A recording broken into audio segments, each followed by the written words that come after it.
Hello everyone, welcome to my channel. I am here to help you today. I know you use this video to fall asleep, so before that, like the video and subscribe to the channel. Also, where are you from and what time are you watching? Now get comfortable and relax. Case 1. On the evening of May 28, 2023, in the small Italian town of Sonego, 29-year-old Giulia Tramontano vanished without a trace. 7 months pregnant, she stopped responding to calls and messages from loved ones, and her phone suddenly went silent. The first person to report her disappearance was the man she lived with, Alessandro in Palantone. He insisted that when he returned home from work, he found the apartment empty and had no idea where his partner could have gone. From the very beginning, there were too many unusual details in this case. Giulia had left behind most of her personal belongings, and her plans for the near future gave no indication that she intended to disappear. As investigators began piecing together her last known activities, they uncovered even more troubling facts.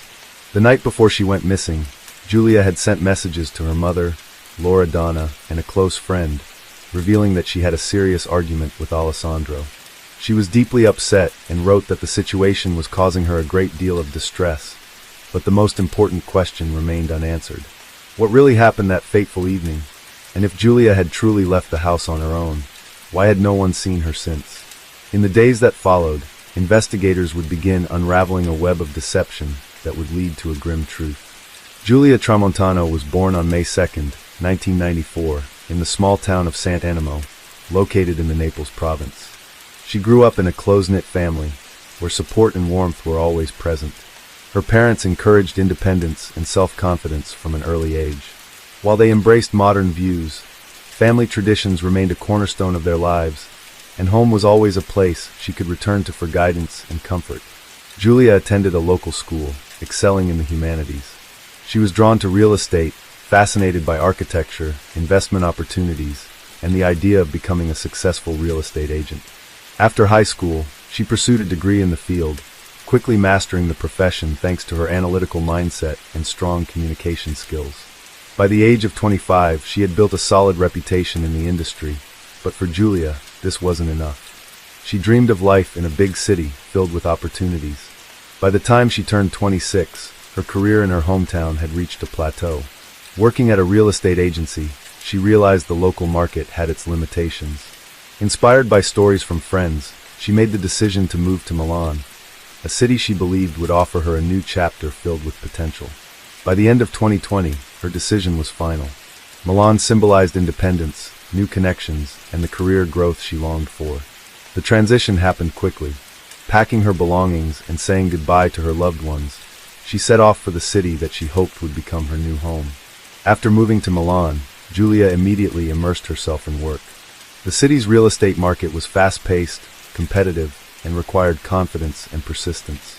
She adapted quickly, building connections, attending networking events, and closing deals. Her new life was exciting, but amid her busy schedule, she found herself longing for something more, personal happiness. It was during this time that she met Alessandro in Palantone. Their paths crossed at a Milan bar where her colleagues had invited her to celebrate a successful deal. Alessandro worked as a bartender at a high-end lounge inside a 5-star hotel. A year older than Giulia, he was charming, outgoing, and had a natural ability to connect with people. His confidence and charisma drew her in. With him, she felt like she could relax, momentarily escape the pressures of work, and simply enjoy the present.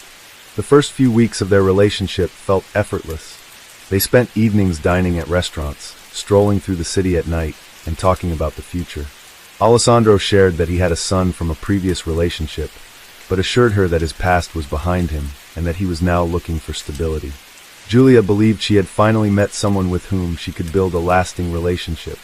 Their romance moved quickly, and within a few months, they decided to move in together. Giulia sincerely hoped that her move to Milan would bring not only career growth, but also personal fulfillment. She was convinced that Alessandro was the person she was meant to build a future with, but at the time, she had no idea what secrets he was hiding, or how much her decision would change the course of her life. Alessandro in Palantone was born in 1993. Despite the confident image he projected, his life in Milan was far from stable.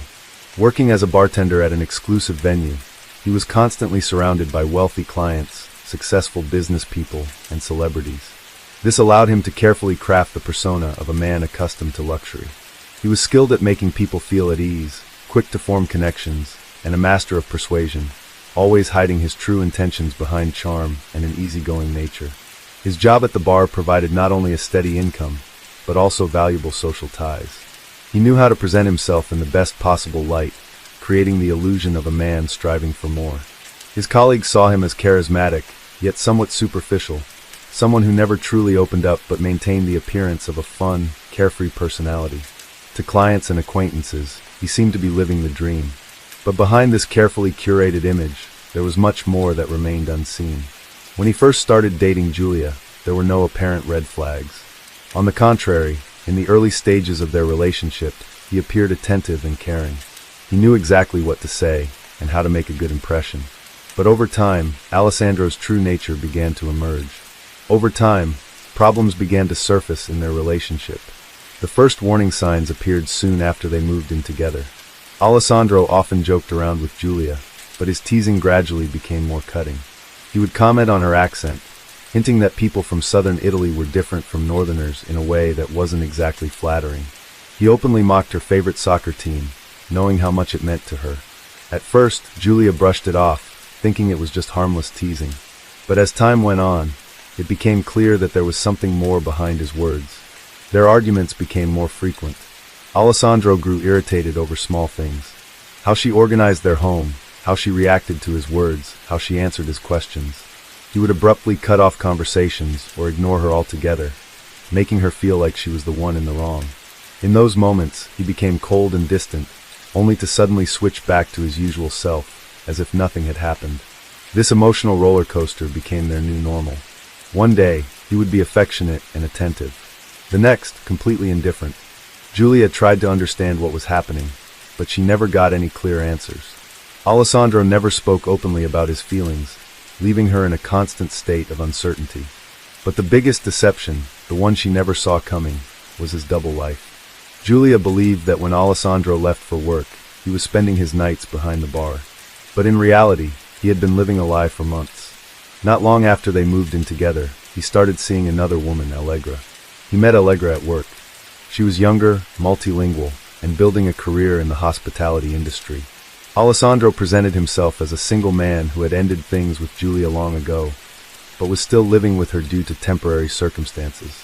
He skillfully maintained this illusion, assuring Allegra that Julia was already looking for a new apartment and would be moving out soon.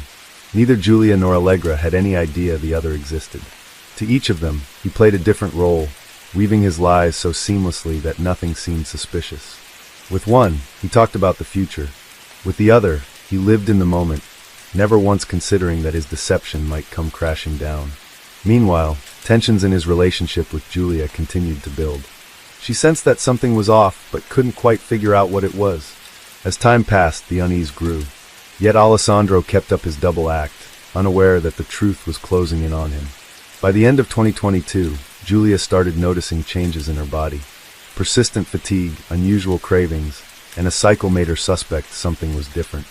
Not wanting to wait, she bought a pregnancy test. When she saw 2 clear lines appear, the realization hit her. She was expecting a child.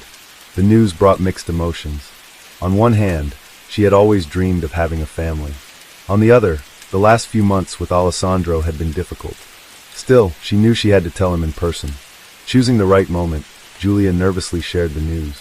She had imagined a range of possible reactions. Shock, happiness, maybe even a little fear. But Alessandro's face remained unreadable. He was silent for several seconds before asking just one question. "Are you sure?" Julia felt a chilling distance in his demeanor. He showed no curiosity, asked no questions about how far along she was, or how she was feeling. His indifference was impossible to ignore. In the days that followed, he never brought up the topic again. No discussions about the future, no interest in upcoming doctor's visits. Julia felt abandoned, but held on to hope that, in time, he would come to terms with the situation and start showing some level of support. The new year began, but Alessandro's attitude remained unchanged. More and more, Julia found herself spending evenings alone contemplating her future. She kept working, trying to focus on other things, but an uneasy feeling grew inside her. Meanwhile, Alessandro's double life took an unexpected turn.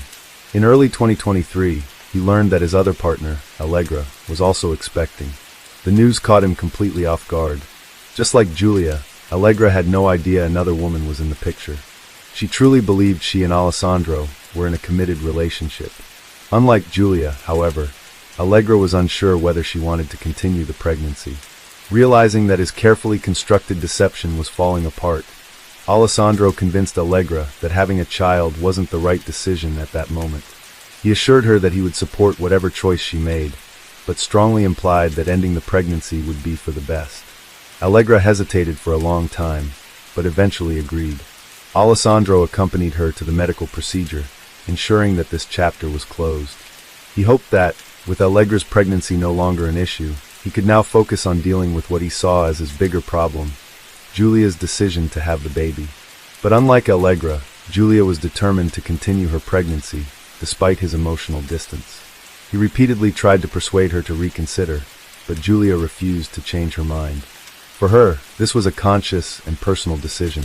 She knew that her relationship with Alessandro was falling apart, but she was prepared to raise the baby on her own. What she didn't realize was that this choice would become the turning point of her fate. After Giulia refused to terminate the pregnancy, Alessandro realized he was losing control of the situation. Her firm decision disrupted his plans and forced him to look for another way to free himself from what he saw as a problem. By the end of 2022, he had begun systematically researching poisons. He scoured the internet for ways to cause harm without raising suspicion, analyzing which substances were both effective and difficult to detect. His research covered chemical compounds found in household products, plant-based toxins, and even highly dangerous substances like ricin and cyanide. However, most of the options he found were either too difficult to obtain or left clear traces in the body. Eventually, he settled on rodenticides, products designed to eliminate rodents. These were widely available over the counter and wouldn't raise any red flags. He also found information suggesting that certain types worked slowly, causing internal bleeding, weakness, and anemia, symptoms that could easily be mistaken for pregnancy complications. By early 2023, Alessandro began putting his plan into action. He started adding small amounts of the toxic substance to Giulia's food and drinks, hoping that her health would gradually decline. Within weeks, she began experiencing unusual symptoms, constant exhaustion, dizziness, nausea, and sharp abdominal pain. Giulia confided in her about how unwell she felt, but assumed it was just part of the pregnancy. She had no idea that something much more sinister was happening. Alessandro closely monitored her condition, expecting the effects to intensify, but the poison wasn't working as quickly as he had hoped. Frustrated, he continued searching for ways to increase its potency, but the results remained disappointing. Giulia still felt sick, but her body was fighting back, and the pregnancy was progressing. This infuriated Alessandro. His original plan had failed, and now he was forced to consider another way out. Alessandro was used to being in control. He carefully crafted his lies, knowing exactly what to say and how to convince each woman of his version of reality. Giulia believed he was simply going through a difficult phase, and that, in time, he would come around to accepting the pregnancy.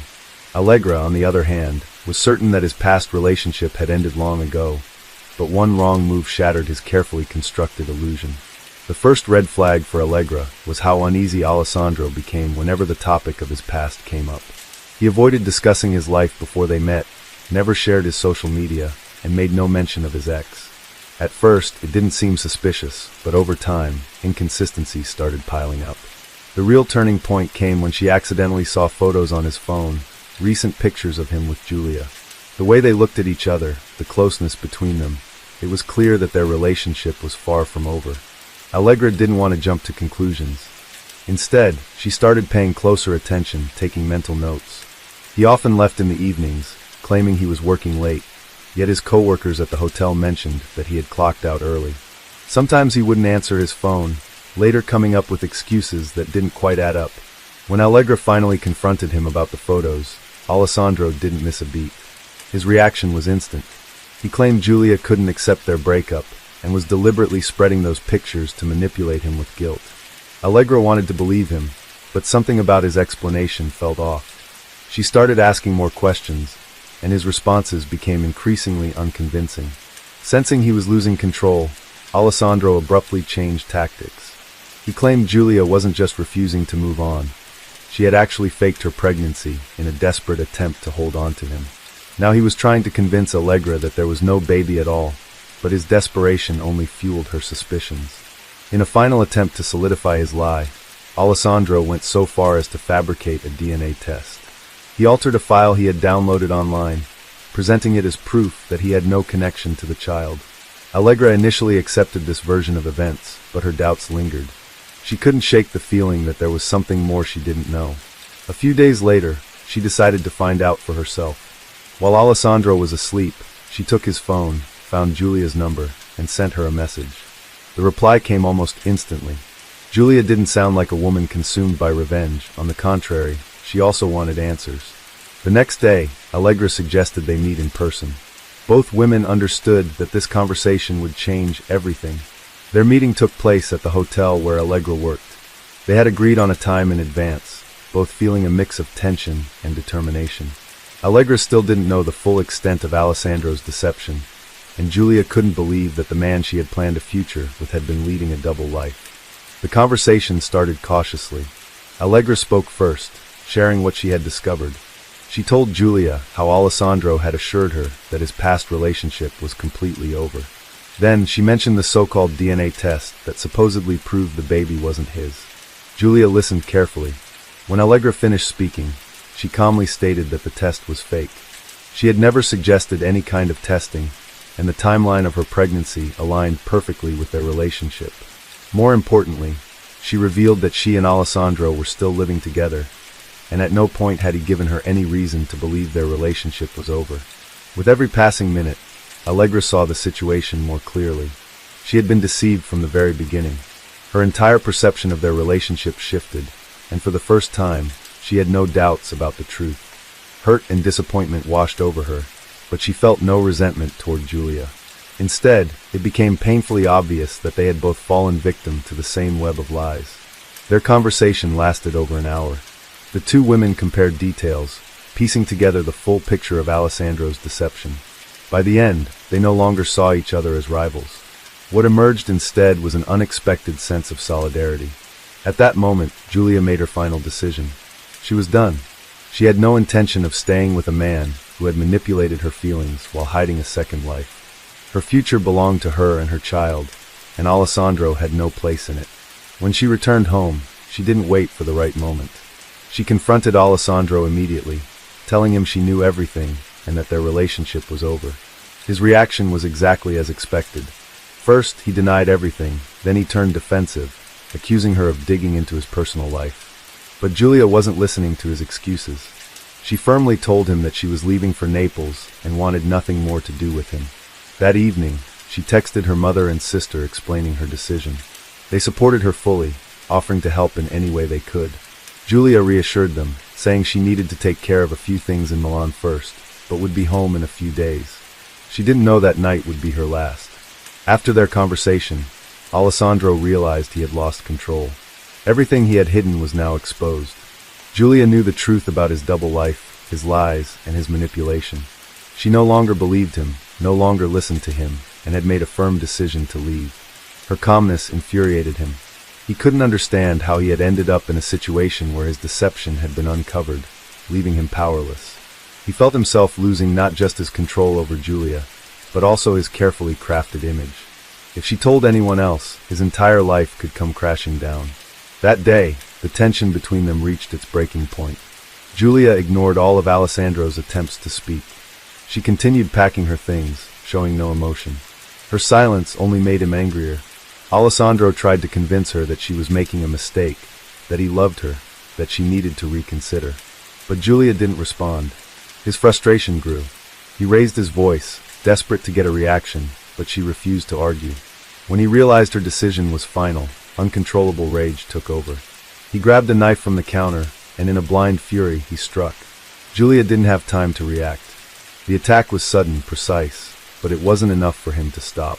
He kept going, driven by panic and fear of exposure. He lost all sense of restraint, 37 stab wounds. Alessandro stood over her body, staring at the reality of what he had just done. Now, he needed to get rid of the evidence. He couldn't leave things as they were. He knew blood left traces. He understood that simply hiding the body wouldn't be enough. He dragged her to the bathroom, doused her with alcohol, and set her on fire, hoping it would erase the evidence. But the flames didn't do what he expected. The fire left burns, but didn't destroy the remains. Panic set in. He had no plan. He grabbed rags, cleaning supplies, and started scrubbing the blood from the floor, the walls, the furniture. He scrubbed and scrubbed, but the stains wouldn't completely disappear. The apartment still looked like a crime scene. He realized he wouldn't be able to erase all traces of what had happened. But despite that, he was convinced he could find a way to escape responsibility. He didn't yet know that investigators would soon piece together every clue and expose his guilt. Once Alessandro fully grasped what he had done, with Giulia's body lying in the bathroom, his first instinct was to cover his tracks. He had already tried to burn the evidence, but when that failed, he needed another plan. The first step was to stage her disappearance. He decided to make it look like Giulia had left voluntarily. To do this, he took her phone and began sending messages to her family and friends.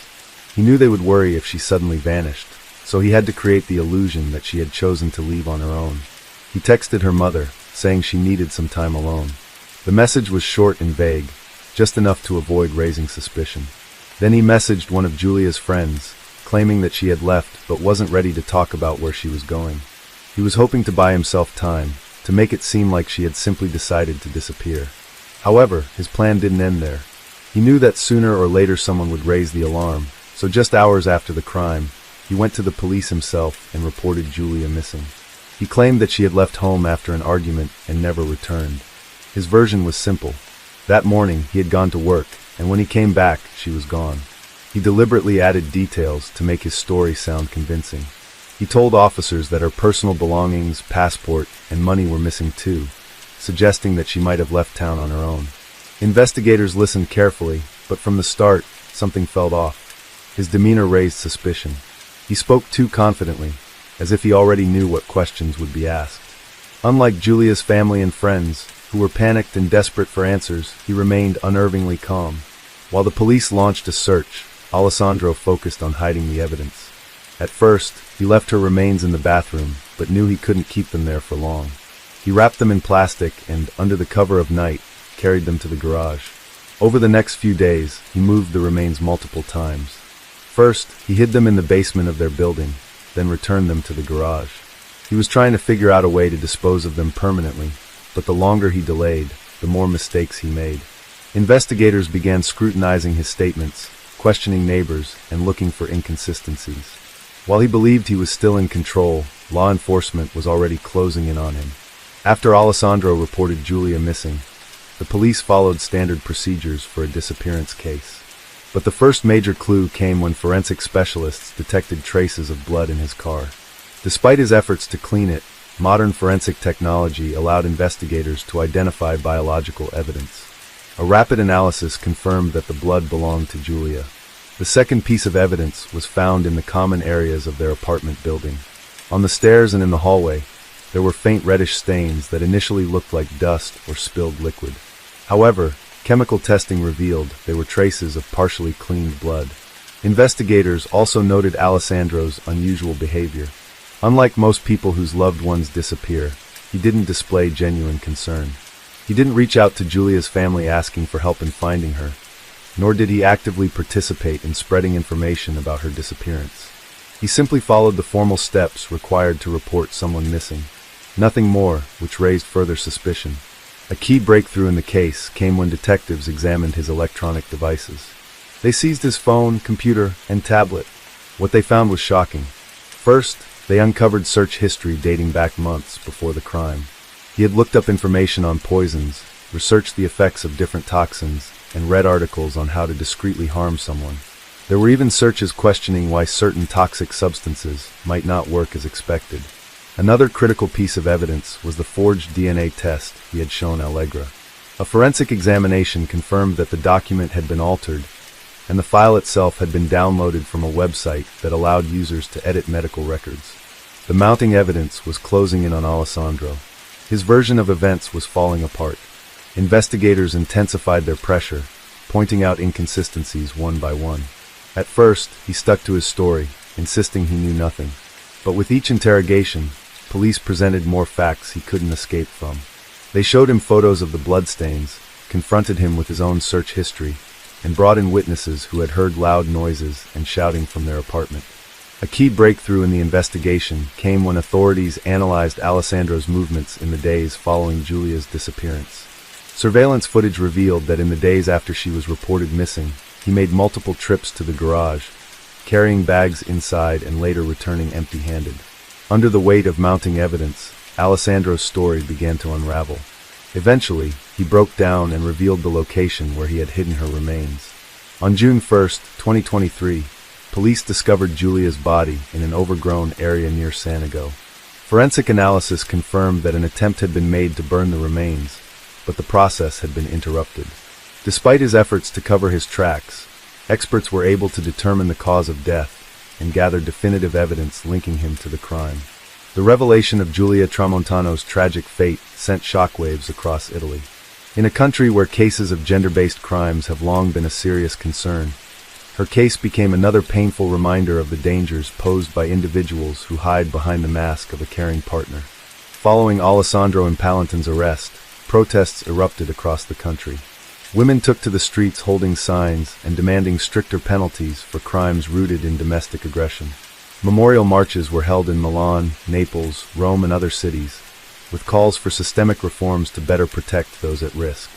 At one of the rallies, Giulia's sister, Carla Tramontano, spoke out, urging lawmakers to take action against the alarming frequency of cases where individuals face no real consequences until it is too late. Meanwhile, forensic experts and investigators worked to understand the psychological profile of the perpetrator. Alessandro underwent a psychological evaluation, which revealed concerning behavioral traits. Court-appointed psychiatrists concluded that he displayed strong narcissistic tendencies. He showed no remorse for his actions, and his behavior during interrogations and court proceedings reflected deep-seated egocentrism and a complete lack of empathy. He viewed others solely through the lens of his own self-interest, disregarding their emotions and experiences. His actions were driven entirely by a desire to protect his own reputation and maintain control over those around him. Any loss of power triggered an immediate and dangerous response. During the trial, Alessandro attempted to appear remorseful, but his words failed to convince either Giulia's family or the public.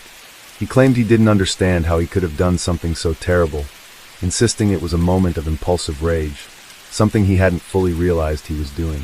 However, prosecutors presented overwhelming evidence: his online searches about poisons, the attempted poisoning, the falsified DNA test, and the false report he made to the police. Each of these facts proved that the crime was premeditated. Following Alessandro's arrest and exposure, Allegra cooperated with authorities. She handed over her messages with him, which showed that he had deceived both her and Giulia. She also testified about the fake DNA test and his repeated attempts to manipulate her. During the trial, Allegra appeared as a witness. Prosecutors called her to confirm key details: how Alessandro had hidden his double life, how he had lied about Giulia's pregnancy, and the excuses he made when the truth began to unravel. According to those in the courtroom, Allegra looked deeply shaken. She realized that if she hadn't accidentally found those photos on his phone, the truth might have come to light too late. During her testimony, she spoke about the guilt she felt toward Giulia, even though she understood she had also been a victim of his deception. After the trial, Allegra refused to speak with journalists, avoided the public eye, and tried to distance herself from the tragedy. Reports indicated that she later left Milan and moved to another city, hoping to rebuild her life far from the memories tied to this case.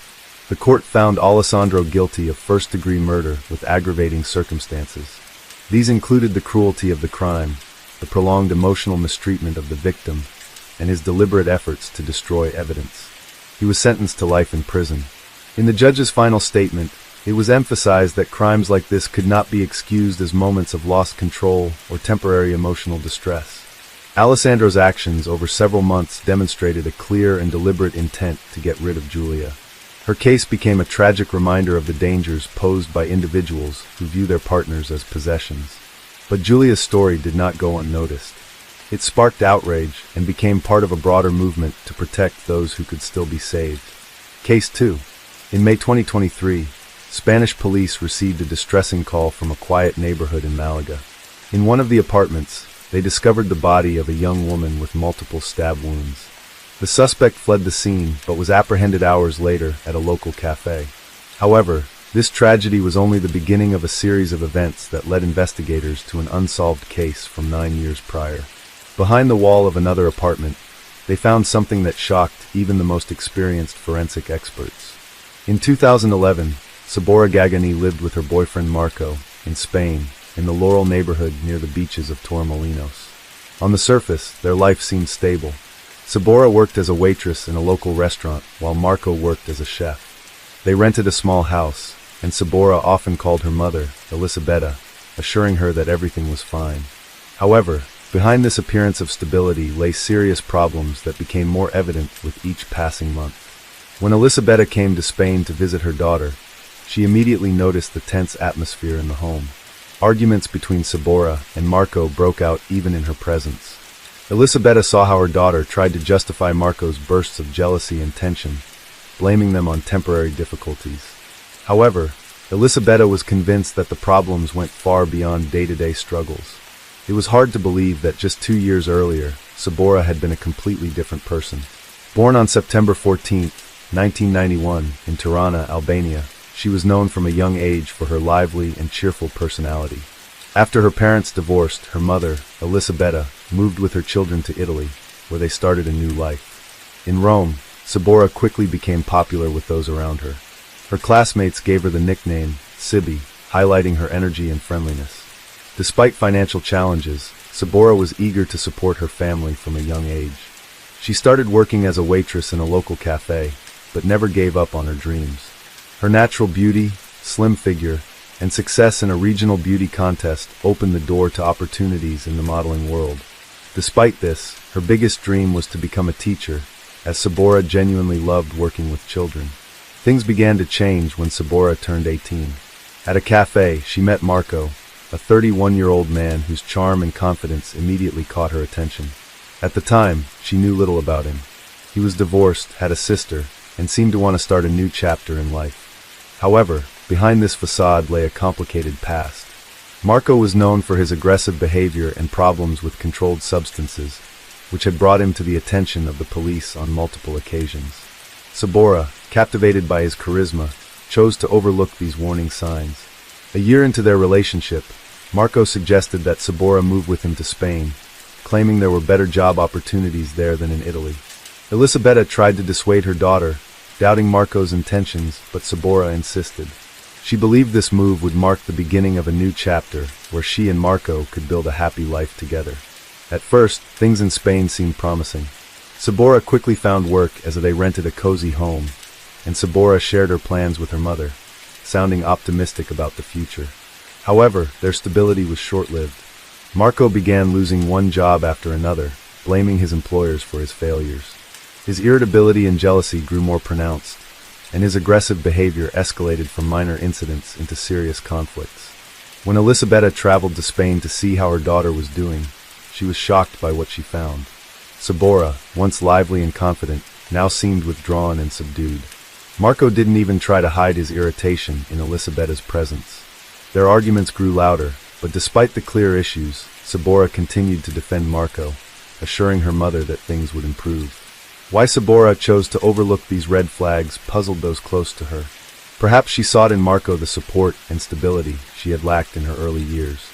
Her family, having moved from Albania to Italy, had endured tough times.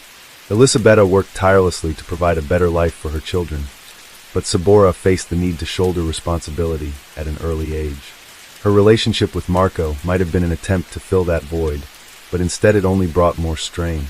Life in Spain was increasingly becoming a struggle for Sabora, as the bright dreams of her youth gradually faded into distant memories. In July 2014, Sabora Gagani disappeared suddenly, leaving her family in anguish. The last known contact she had was a text message to Marco, her former partner, on July 7th. After that, her phone was turned off and her social media accounts went silent. This behavior was uncharacteristic of her.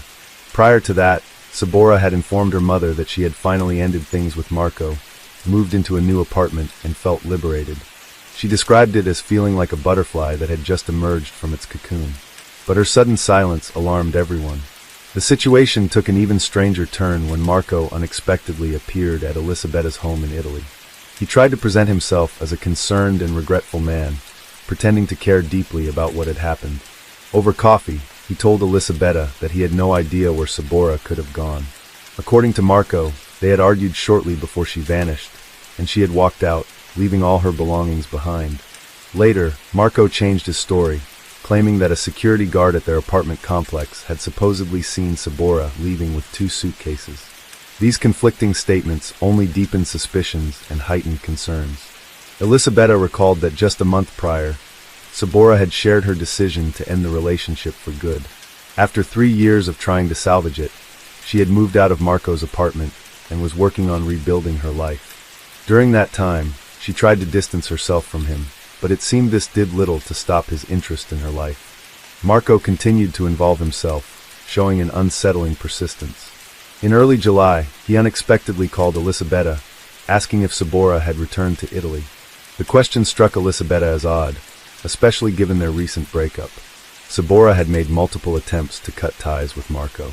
In 2013, she even returned to her mother's home in Italy, determined to leave everything behind.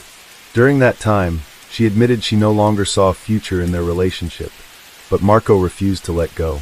He showed up at their house in Italy, pleading with Sabora and promising to change. He even proposed to her. Worn out from the constant struggle, Sabora gave in to his promises. But the cycle soon resumed. Jealousy, control, and aggressive behavior began to destroy her sense of peace once again. At one point, she confided in her mother that if she ever decided to leave Marco for good, she might have to completely disappear, as she believed he wouldn't leave her alone. Over the following months, Sabora traveled frequently to Italy, likely because her Spanish residency permit had expired. There were reports suggesting she used a forged Italian ID for her travels. Elisabetta noticed her daughter seemed increasingly frightened, but Sabora rarely shared details. She only mentioned that she was searching for a way out of her difficult situation. By June 2014, Sabora had moved into a new apartment, trying to start fresh. She told her mother she had no intention of ever returning to Marco. For a short time, she seemed to regain a sense of freedom, but concerns about her safety lingered. When Marco claimed that she had left and abandoned all her belongings, her family immediately knew something was wrong. Sabora would never have severed contact with her family, especially not with her mother and brothers. Now the family could only wait, hoping that Sabora had indeed decided to go into hiding to escape Marco's control. Yet the conflicting accounts and complete lack of communication from her only raised more questions. By 2015, the investigation into Sabora Gagani's disappearance had made no significant progress despite the efforts of her family and law enforcement. Elisabetta, her mother, had been the driving force behind filing an official report with the authorities. She remained convinced that Marco, Sabora's former partner, was somehow involved, as he was the last known person to have seen her before she vanished. However, his behavior throughout the investigation only raised more suspicions. During questioning, Marco repeated his version of events. He claimed that Sabora had left their home after an argument, taking only a few belongings.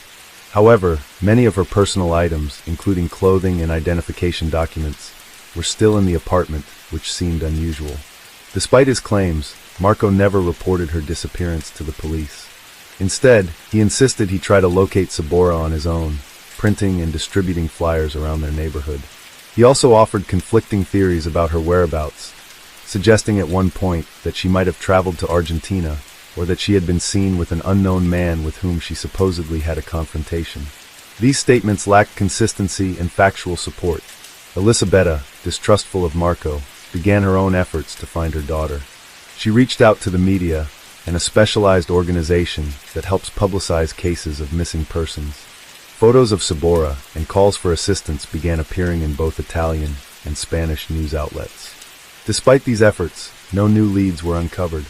While Sabora's family continued their search for answers, Marco appeared to lead a relatively ordinary life. He changed his appearance by shaving his head and growing a beard, seemingly trying to avoid attracting attention. During this time, he entered new relationships, but both ended with complaints from the women about his aggressive behavior. Still, Marco remained in Spain, frequently visiting the gym and joining a shooting club, which alarmed those aware of his history. Sabora's family refused to give up. Elisabetta repeatedly appealed to the police, urging them to intensify their investigation. Meanwhile, law enforcement began reviewing the case files, searching for any overlooked details. They scrutinized Marco's statements, which had appeared inconsistent from the beginning. His claim that Sabora left with suitcases conflicted with his assertion that she had walked out with nothing. Additionally, questions arose about why he had not contacted the police immediately after her disappearance. Over time, public interest in Sabora's case began to fade, despite her family's persistent efforts. Marco, still living in Spain, seemed to adjust to life following her disappearance. To his neighbors, he appeared to be a friendly individual who was focused on fitness and socializing. However, his past relationship with Sabora and the complaints from new partners continued to cast doubt on his character. As Sabora's family clung to hope for any news, the investigation remained at a standstill. Authorities expanded their efforts, utilizing international missing persons databases, but these measures yielded no results. For those closest to Sabora, the uncertainty surrounding her fate remained an unbearable ordeal. By 2023, Marco appeared to have turned his life around on the surface. He was living with a new partner named Paula, and they had a child together. However, beneath the facade of this seemingly fresh start were the same issues that had plagued Marco for years. His relationship with Paula was far from stable. She confided to close friends and coworkers that she experienced physical mistreatment from Marco. Meanwhile, Marco struggled to keep a steady job, which only worsened their financial troubles. While working at a pizzeria, Marco met Victor Molina, the restaurant owner, who eventually offered jobs to both him and Paula. Victor also rented the couple a small apartment, hoping to ease their financial difficulties. Unlike Marco, Paula quickly earned trust and respect at work. Victor and his sister Victoria, who also worked at the restaurant, became not only Paula's employers, but also a source of emotional support. Over time, Victoria learned more about the difficulties in Paula and Marco's relationship. After one particular incident, she began urging Paula to contact the police. According to Victoria, Marco was not only aggressive at work, but also provided no help at home. An incident at the restaurant marked a breaking point for Victor. The door to the staff restroom was found broken. Victoria learned from Paula that Marco had damaged it, accusing her of using the space to meet with coworkers. Following this, Victor reassigned Marco to a different location, keeping him under close supervision. Despite Paula's hard work and efforts to maintain the appearance of a normal life, she couldn't hide the challenges she faced. Her growing trust in Victoria allowed her to open up more. Paula revealed that she was staying with Marco only because it was the only way she could regain custody of her children, who had been removed from her care after authorities discovered prohibited substances in their home. The substances belonged to Marco, but the consequences had fallen on the entire family. For Paula, this was a deeply personal tragedy, and her primary goal was to save enough money to leave Marco and fight to regain custody. Meanwhile, Marco's situation continued to deteriorate. He frequently complained to Victor about his financial struggles, claiming he was only working for the sake of his family. Yet his actions and behavior told a different story.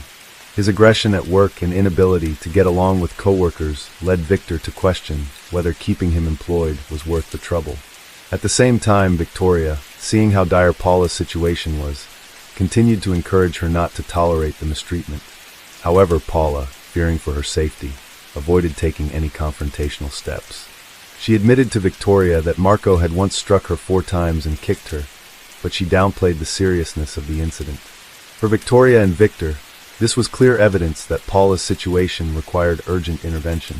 On Tuesday, May 16, 2023, Paula spent her day off in good spirits, sharing her plans for a relaxing and productive evening with her coworkers. She seemed optimistic and ready to unwind. The following day, May 17th, Victoria, Paula's coworker and close friend, was eager to hear about how her evening had gone.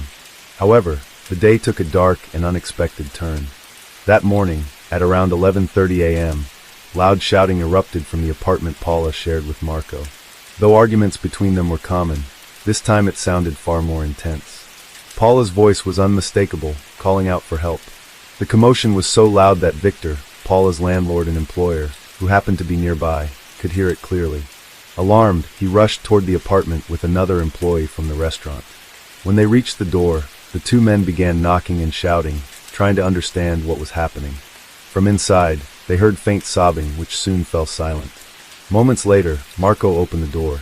His demeanor was calm as he assured them everything was fine, claiming Paula had simply gone to bed to rest. However, Paula's voice was no longer audible, which deeply unsettled Victor.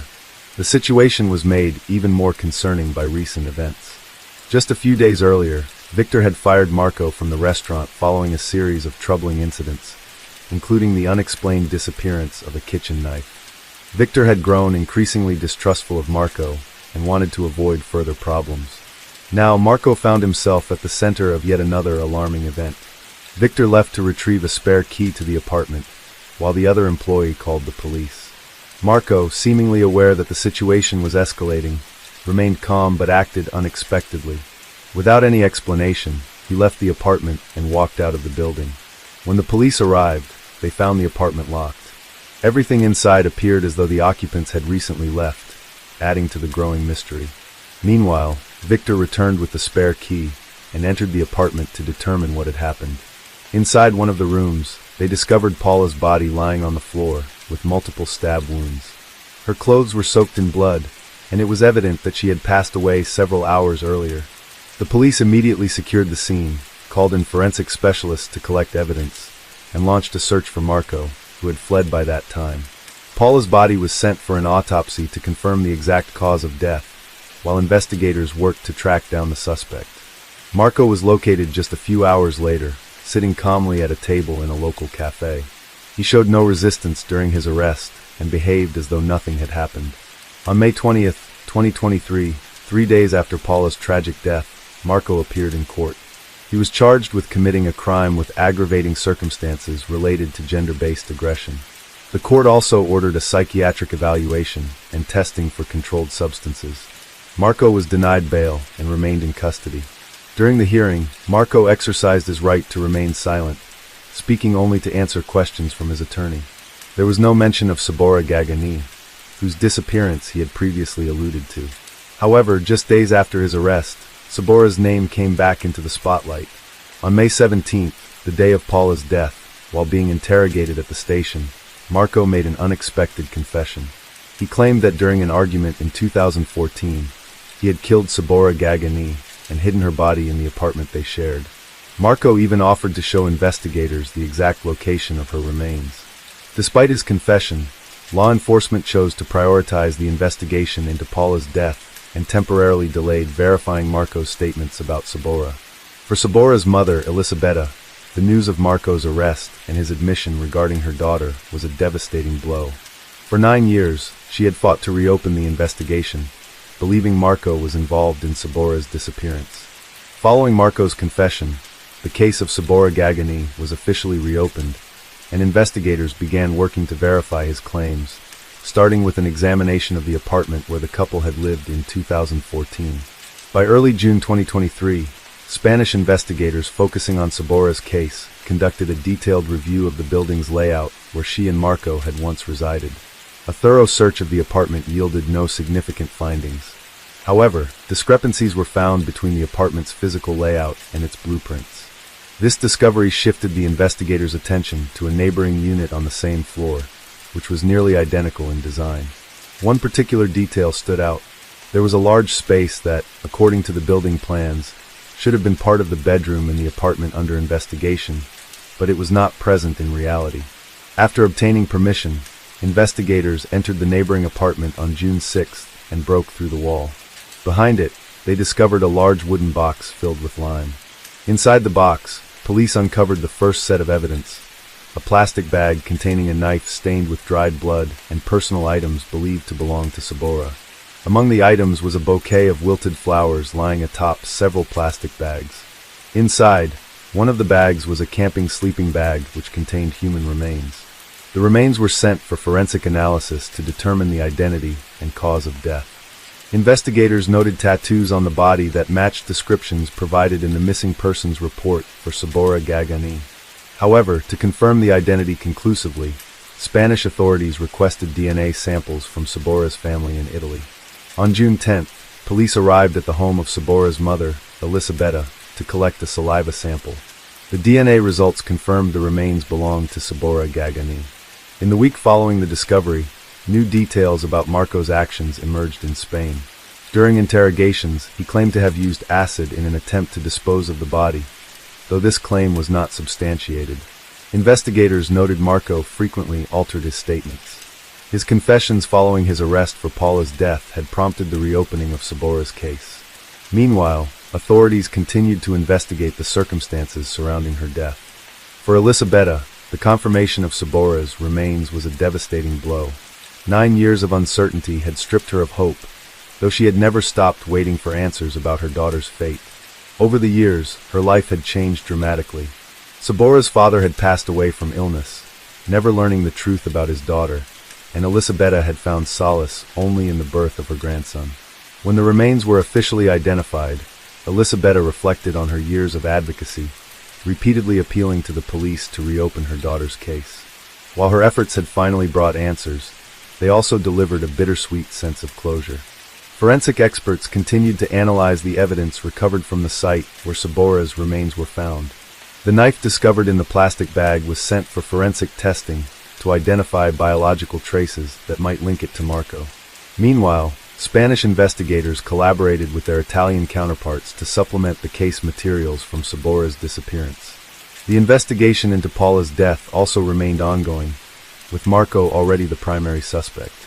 Despite the evidence and Marco's own admission of his involvement in Sabora's death, including revealing the location of her remains, he later retracted his confession. His attorney argued that Marco's statements had been made under duress and should not be admissible in court. However, investigators maintained that the evidence found in the concealed box, including Sabora's personal belongings, provided strong grounds for further charges. In January 2024, several months after the discovery of Sabora Gagani's remains, her family was finally able to lay her to rest. After all forensic examinations were completed, her remains were returned to her loved ones for burial. The ceremony took place in Italy, where friends and family gathered to say their final goodbyes. As a tribute, balloons were released into the sky with heartfelt messages, symbolizing hope and farewell. At the time, most attention was focused on the ongoing legal proceedings against Marco, who faced charges related to Paula's death. During a hearing on January 30th, 2024, Marco submitted a handwritten 17-page letter in which he admitted responsibility for her death, but included numerous caveats. He claimed that the conflict arose due to accumulated arguments over a €50 debt and his infidelity. According to Marco, during the altercation, he defended himself too strongly, which led to the tragedy. However, investigators determined that the wounds on Paula's body were located on her back, casting serious doubt on his self-defense claim. Despite his admissions regarding Paula, Marco refused to provide detailed information about Sabora's case. He did confirm that he had wrapped her body in plastic, placed it in a wooden box, covered it with flowers, layered it with lime, and sealed it within a wall. However, he denied being responsible for her death, attempting to justify his actions as a reaction to fear of the circumstances. During the trial, Marco abruptly changed his account of Sabora's death, presenting an entirely new version of events. He alleged that the Albanian mafia, which he claimed to have been connected to due to debts, was responsible for her death. According to Marco, he had borrowed €25,000 to open a brothel, but the money was stolen. Unable to repay the debt, he said that 4 men came to his home, and during an argument, one of them killed Sabora. Marco claimed he was then forced, under threat to his own life, to dispose of her body to avoid further consequences. This version of events raised significant doubts among investigators, as Marco had previously changed his statements multiple times. Throughout the investigation, it became evident that Marco had used falsehoods to mislead authorities, beginning with his arrest in May 2023 after Paula's death. His claims of mafia involvement were not supported by any evidence gathered during the investigation. The cause of Sabora's death was determined through an autopsy. Multiple stab wounds, which despite the condition of her remains, clearly indicated a violent crime. Sabora's family finally received confirmation of her fate years after she had been reported missing. Elisabetta, her mother, revealed that she had lived the past 9 years clinging to hope for answers, though Sabora's father had passed away without ever learning the truth. By May 2024, the trial for Paula's case was ongoing. The court decided to proceed with a jury trial to address charges of domestic aggression and homicide. Meanwhile, Sabora Gagani's case, though reopened, had not yet gone to trial. Investigators continued to scrutinize Marco's claims, including his allegations of mafia involvement. Further court proceedings were anticipated.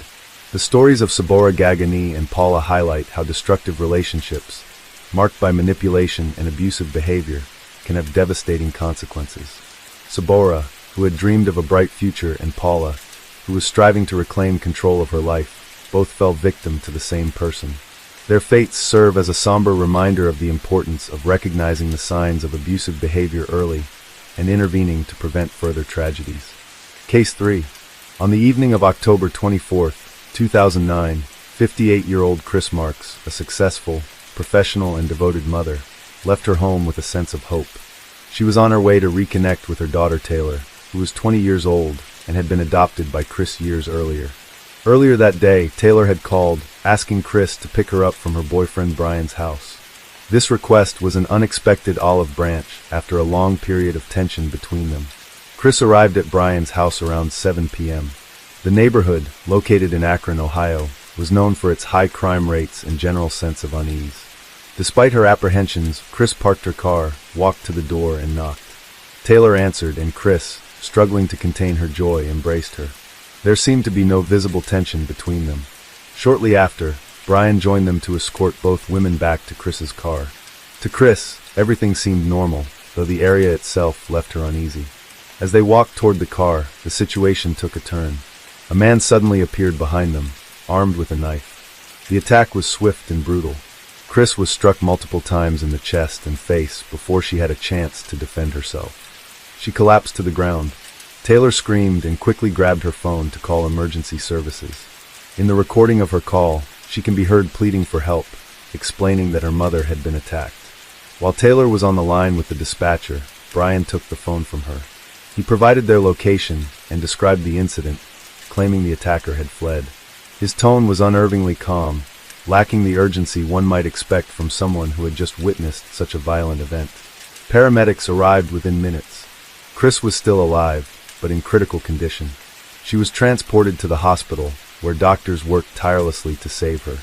Despite their efforts, Chris Marks was pronounced dead shortly after arrival. The primary cause of death was multiple stab wounds inflicted with alarming force. At the scene, law enforcement quickly noted several inconsistencies. Chris's purse, containing her belongings, cash, keys, and documents, was found untouched near the site of the attack. This detail conflicted with the typical pattern of a robbery. Additionally, a bloodied knife, believed to be the weapon used, was discovered in nearby bushes. These findings raised questions about the accounts provided by the witnesses and suggested the possibility of deeper motives behind the crime. The police began questioning everyone involved: Taylor, Brian, and Brian's friend Troy, who had been inside the house during the attack. Their accounts were inconsistent and contradictory. Taylor claimed she had only seen the silhouette of the attacker, describing someone wearing red sneakers and a flannel shirt. Brian stated that he tried to intervene and even suffered injuries while struggling with the assailant. Troy, however, insisted he had never left the house and claimed he saw nothing. Despite their statements, investigators quickly suspected that none of them were telling the truth. Evidence found at the scene, including blood trails and the placement of the weapon, suggested a staged crime. Authorities believed the attack wasn't random, but instead carefully planned. The first night of the investigation was spent under the intense scrutiny of detectives who were left with one burning question. Why would someone target Chris? And which of the people present knew what really happened? Taylor Marks was born on March 29, 1989. Her biological mother decided to place her in foster care immediately after her birth, leaving the infant in the care of the adoption system. Little is known about her biological family, except that Taylor had at least one older sibling, though she was the only one placed in foster care.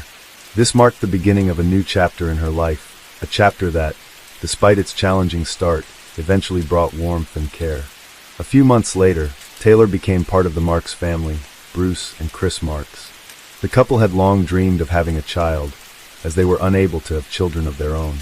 When they first saw Taylor, they knew she was meant to be part of their family. At the time, the Marks family was financially stable. Bruce held a senior position at a major telecommunications company, while Chris, known for her organizational skills, managed the household and helped nurture their home life. They had a large and close-knit extended family, and Taylor was embraced with love. Relatives, including grandparents, aunts, uncles, and many cousins, surrounded her with care and support. Bruce and Chris were deeply invested in raising Taylor. She attended prestigious private schools, participated in dance classes, and took part in other extracurricular activities. Her life was filled with opportunities that many of her peers didn't have. Taylor, however, shared a particularly close bond with Bruce. According to family friends, Bruce was her hero dad, always fulfilling her wishes and supporting her unconditionally. Her relationship with Chris, on the other hand, was different. Chris was stricter, more demanding, and practical.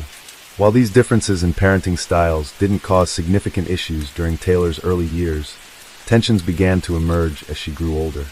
During her teenage years, Taylor faced increasing oversight and higher expectations from her mother, which became a frequent source of conflict. The family's dynamic began to deteriorate against the backdrop of growing disagreements. When Taylor was around 10 years old, Chris and Bruce faced marital issues that eventually led to their divorce. According to Taylor, her parents' separation deeply affected her emotionally. She felt that Chris began channeling her frustrations toward her, which further strained their relationship. A pivotal moment in Taylor's life came in 2002, when she was just 13 years old. Bruce passed away suddenly after falling into a diabetic coma.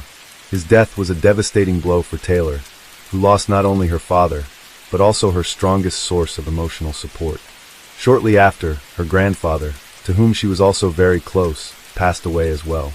These consecutive losses left Taylor with deep emotional wounds. Following Bruce's death, Chris inherited a substantial estate, including a large sum of money. She used part of the inheritance to purchase a new home in Akron, Ohio, hoping a scenery would provide a fresh start for her and Taylor. However, Taylor's emotional state continued to decline.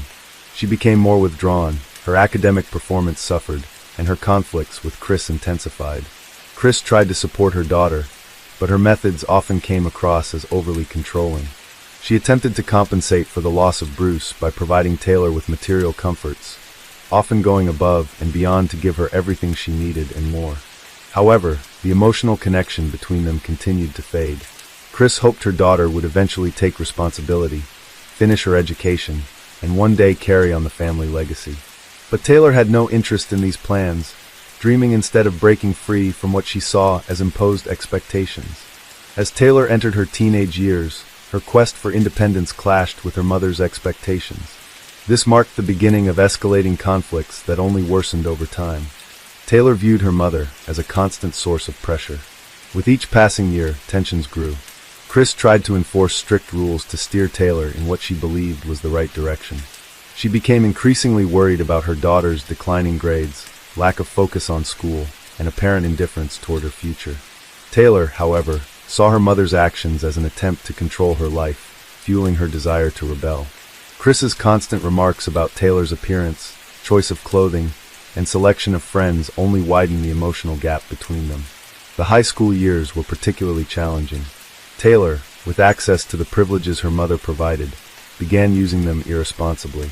Instead of focusing on her studies, she preferred to spend time with friends, disregarding Chris's attempts to enforce discipline. Although Chris tried various methods to guide her daughter, they only deepened the divide. A critical turning point came in 2008, the year Taylor graduated from high school.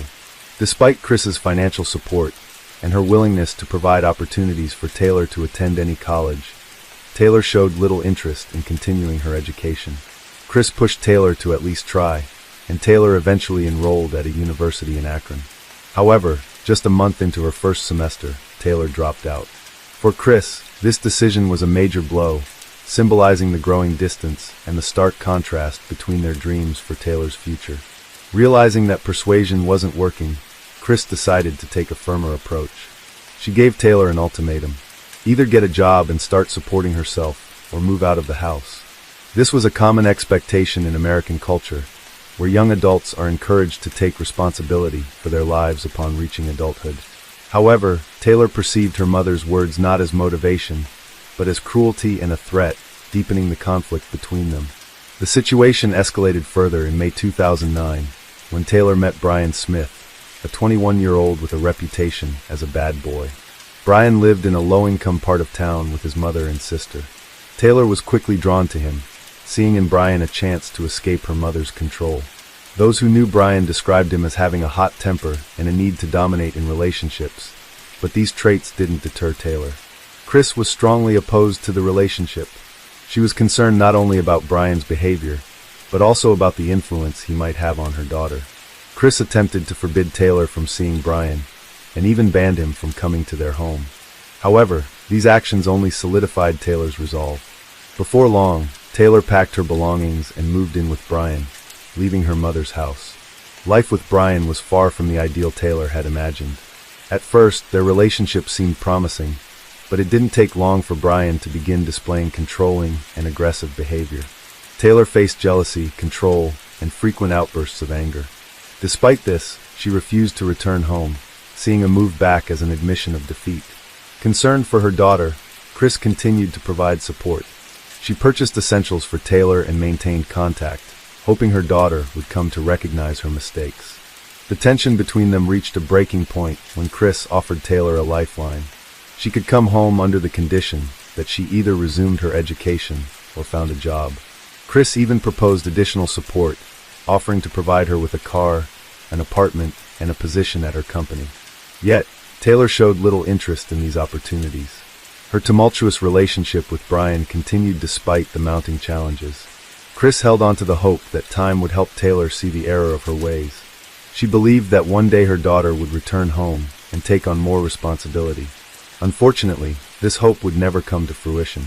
The growing rift in their relationship, compounded over the years, set the stage for the events that would ultimately lead to a tragic outcome. Taylor's move to Brian's home marked the beginning of what she believed to be long-awaited freedom. However, that freedom quickly turned into a series of restrictions. Life with Brian proved far different from her expectations. He imposed strict rules and monitored every aspect of her life. Taylor, accustomed to a certain level of comfort and independence, found herself in an environment where she was expected to comply with Brian's every demand. Brian's control over Taylor soon became all-encompassing. He checked her phone, read her messages, and tightly monitored her movements. Even her communication with Chris became a point of contention. Brian convinced Taylor that her mother was merely trying to manipulate her and prevent her from living life on her terms. His words deepened the already growing divide between Taylor and Chris, who continued to reach out, determined to keep the lines of communication open. In Brian's home, Taylor found herself in complete isolation. Brian not only restricted her social connections, but also manipulated her emotions, portraying himself as the only person who truly understood her. During arguments, he displayed aggressive behavior, breaking objects, and making threats. His outbursts were often followed by demands for total loyalty and constant reminders of her on him. The situation was further complicated by the involvement of Brian's family. His mother, Tammy, chose not to intervene, effectively enabling his behavior. His younger sister also played a role in maintaining control over Taylor, acting as a watcher when Brian wasn't around. This created an environment where Taylor's every move was closely monitored. Taylor's financial ties to her mother were another critical factor in her relationship with Brian.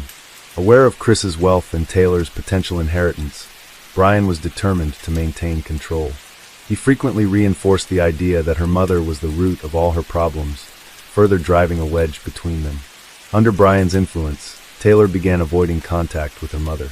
Even when Chris visited to help her daughter, Brian remained distant and dismissive. He discouraged Taylor from accepting her mother's support, insisting they could handle things on their own. Despite Brian's efforts, Chris continued to provide for Taylor, buying her necessities and urging her to come back home. By the summer of 2009, the tension between Taylor, Brian, and Chris had reached a breaking point. After months of living with Brian, Taylor had become entirely dependent on his influence. Amid increasing control and aggression, an idea began to take shape, something that initially seemed far-fetched but soon became a concrete plan. This idea was fueled by mounting pressure, mutual dissatisfaction, and financial motives. The plan was to remove Chris permanently, thereby gaining access to her assets. For Taylor, this seemed like a way to sever the last ties connecting her to her mother, while also achieving financial independence. For Brian, it was an opportunity to solidify his control over Taylor and use her inheritance to improve his own circumstances. The idea of committing a crime began circulating within their inner circle. Brian's 19-year-old friend, Troy Purdy, who frequently visited their home, became involved in these discussions. Younger and impressionable, Troy was seen as an ideal participant in the plan. Initially, the conversations were framed as jokes or hypothetical scenarios, but over time they became more serious. The planning progressed slowly, with careful attention to every detail. Brian and Taylor deliberated on how to stage the crime to look like a robbery or random attack. They decided that evidence left at the scene should point to an act of spontaneous aggression rather than a premeditated crime. Troy was chosen to carry out the act, distancing Taylor and Brian from any direct connection to the incident. Troy's involvement was based on his loyalty to Brian. He respected Brian and didn't question the plan when approached. In exchange for his role, Troy was promised $5,000, money that Taylor expected to receive from her inheritance once the legal processes were complete. Special attention was given to selecting the weapon. According to Taylor, Brian's mother, Tammy, even purchased a knife for the plan, but it was later deemed unsuitable due to its size and weight. Ultimately, Troy took on the task of finding an appropriate weapon.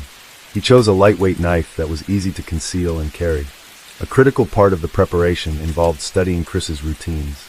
They knew Chris often visited Brian's house to see Taylor, making her vulnerable since she usually came alone, believing she was simply picking up her daughter. This detail was incorporated into the plan. The scenario envisioned Chris arriving at the house with the attack occurring as she exited the home or near her car. Just before the plan was set in motion, Taylor made the final move to ensure everything went as intended. She called her mother and asked her to come pick her up, saying she wanted to come back home. This phone call was designed to disarm Chris emotionally, giving her a sense of relief and lowering her guard. Throughout the discussions, Taylor showed no hesitation. According to Troy, she was not only an active participant in the planning, but also displayed a strong determination to see it through. Despite her strained relationship with her mother, taking such a drastic step was extreme. Taylor justified her involvement by citing years of built-up resentment and her desire to escape her mother's control. Brian, meanwhile, guided the process, convincing Taylor that this was the only way to resolve her problems. By the evening of October 24, 2009, everything was ready. Taylor knew the plan was moving from theory to action. She remained calm and focused, believing this was the only path forward. For Chris, this day seemed like the start of reconciliation with her daughter. For Taylor and Brian, it marked what they saw as the beginning of a new chapter in their lives. October 24, 2009, began as a typical day for Chris Marks, but ended in tragedy. That evening, Taylor called her mother and said she wanted to come home. For Chris, this unexpected phone call was a moment of joy. After months of tension, she saw it as an opportunity to reconnect with her daughter. She quickly gathered her things, got in her car, and drove to Brian's house, unaware she was walking into a meticulously planned crime. Chris arrived around 7 p.m. She parked her car near the house and walked to the front door. Taylor greeted her with a smile and hugged her, making it appear as though this was the first step toward reconciliation. Brian followed them out of the house, observing the scene from behind. As planned, Troy stayed inside to avoid drawing suspicion. Chris and Taylor began walking toward the car, with Brian trailing slightly behind, as though escorting them. It appeared to be in an instant. As the two women approached the car, Troy emerged from the house holding the knife. The attack began suddenly and without warning. Chris had no time to react. Troy struck her multiple times in the chest and face.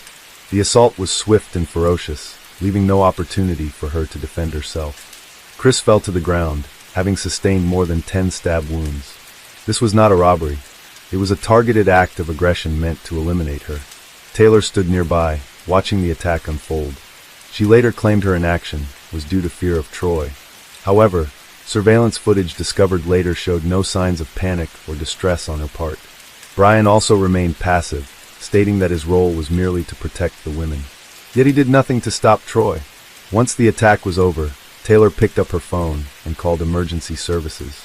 Her voice sounded tense as she begged for an ambulance to be sent immediately. However, the phone was soon taken by Brian, who assumed the role of coordinator, providing the dispatcher with details about the location and the type of assistance needed. His voice was calm and devoid of emotion, raising suspicions among law enforcement officers who later reviewed the call. Troy, after completing the attack, discarded the knife in a nearby bush and fled the scene. Later he claimed he acted in a moment of emotional distress, but the evidence suggested his actions were carefully planned. Chris was rushed to the hospital, but despite the medical team's efforts, she could not be saved. She succumbed to multiple stab wounds inflicted with evident fury. Following the tragic death of Chris Marks, the investigation began immediately. Police arrived at the scene just minutes after the call to emergency services. The evidence they found, a knife in the bushes, Chris's purse with all her belongings intact, and the absence of any signs of robbery, immediately raised doubts. The theory of a random attack didn't align with the details. The first step for investigators was to question those involved, Taylor, Brian, and Troy. They were interviewed separately to prevent any chance of coordination. Their accounts, however, were inconsistent and unconvincing. Police quickly noted discrepancies in their statements. The key piece of evidence came from surveillance footage captured near the crime scene. The video showed Taylor and Brian standing nearby as Troy attacked Chris. Neither of them made any attempt to intervene. These recordings became a decisive turning point. Armed with this evidence, detectives revisited the suspects for further questioning. Under the pressure of the evidence, Troy was the first to confess. He admitted that the attack had been premeditated and claimed Taylor was the mastermind behind the plan. According to Troy, she had approached him and Brian with the idea, promising a financial reward from the inheritance she would receive after her mother's death. Troy revealed that his role was to carry out the attack, while Brian was responsible for creating an alibi by making it appear like a robbery. Troy also admitted that he had intentionally inflicted minor wounds on Brian to make the staged scenario more believable. His confession completely dismantled Taylor's earlier claim that the attack was a random event. When Brian learned of Troy's confession, he altered his account as well.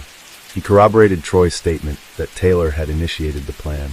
However, Brian denied being an active participant, claiming that while he didn't approve of the attack, he felt powerless to stop Taylor and Troy. He also insisted he was unaware of the full details of the plan until the last minute, though this seemed like an attempt to downplay his involvement. Confronted with mounting evidence and accusations, Taylor initially continued to deny her role. However, her version of events became increasingly inconsistent. Investigators noted that she began to contradict herself, and her behavior suggested she was attempting to hide the truth. Eventually, under the weight of the evidence, Taylor admitted to discussing the plan with Brian and Troy. The investigation uncovered numerous details that highlighted the deliberate nature of the crime.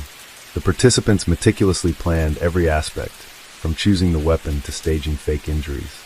The financial motive cited by both Troy and Brian became a central component of the prosecution's case.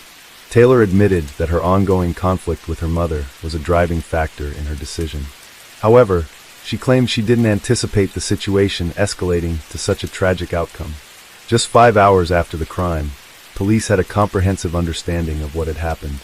Taylor Marks, Brian Smith, and Troy Purdy were arrested and charged in connection with the death of Chris Marks.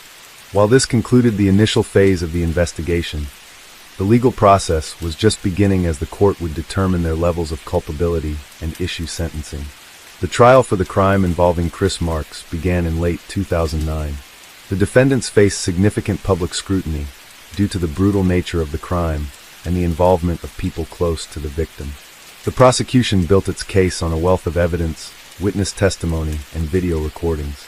The most compelling piece of evidence was the surveillance footage showing Taylor and Brian standing by and making no effort to intervene during the attack on Chris. Additionally, Troy's confession, which detailed the conspiracy and his role in the crime, became a cornerstone of the case. Investigators also presented text messages found on Taylor's phone where she had discussed her strained relationship with her mother and expressed a desire to be free of her. The financial motive was further supported by evidence of the substantial inheritance Taylor expected to receive after Chris's death. During the trial, it was revealed that Chris had significant assets, including real estate, a business, and substantial savings. Defense attorneys for Taylor, Brian, and Troy sought to mitigate their client's culpability. Taylor's defense argued that she was under Brian's significant influence and lacked the autonomy to act independently. Her lawyer claimed that the emotional instability caused by her father's death and the pressure from her mother made her vulnerable to manipulation. Brian, on the other hand, denied active involvement in the crime. His attorney argued that he was unaware of the plan until the attack occurred and was paralyzed by shock, unable to intervene. Meanwhile, Troy, despite his initial confession, attempted to partially change his story during the trial, claiming that he acted under pressure from Brian. During the proceedings, Troy agreed to a plea deal with the prosecution. In exchange for admitting his guilt and testifying against the other defendants, He received a sentence of life imprisonment without parole, avoiding the possibility of the death penalty. Taylor, realizing the hopelessness of her situation, also pled guilty. During the hearings, she delivered an emotional statement expressing remorse for her actions. She explained how her conflicts with her mother and Brian's influence had driven her to participate in the crime. However, prosecutors argued that her involvement was deliberate and calculated. Brian, in contrast, initially denied his guilt, but eventually admitted his role when confronted with irrefutable evidence. He maintained that his involvement was minimal and that he had not intended for the crime to occur, but the court viewed this as an attempt to downplay his responsibility. In 2010, the court delivered its verdicts. Taylor Marks and Brian Smith were found guilty of first-degree murder and conspiracy. Both received life sentences without the possibility of parole. Taylor expressed remorse for her actions, but her claim that she had lost control was seen as an attempt to mitigate her sentence. Troy Purdy, as agreed in his plea deal, also received life imprisonment. However, his behavior in prison later drew attention. In 2015, he was charged with possession of a weapon within the facility, raising questions about his ability to reform. After the sentences were announced, the lives of everyone involved in the tragedy were irrevocably changed. The family of Chris Marks not only lost a mother, but also a daughter, who was complicit in her death. The story became a sobering reminder of how personal conflicts and impulsive decisions can destroy even the closest relationships. Taylor, sentenced to life without parole, was sent to a women's correctional facility in Ohio. During her first years in prison, she remained withdrawn, avoiding contact with the press and other inmates. However, in 2021, Taylor gave an interview to a television program about her case. In the interview, Taylor acknowledged the severity of her actions, but continued to justify her decisions by citing her conflict with her mother and her emotional instability. Despite her earlier expressions of remorse in court, Taylor reiterated criticisms of her mother, describing her as strict and unsupportive after her father's death. She also mentioned her hope of one day having her case reviewed and being granted a chance at freedom. Her statements sparked controversy, with many interpreting them as a lack of genuine remorse. Taylor now spends her days participating in rehabilitation programs and working within the prison. Her claims of repentance remain polarizing.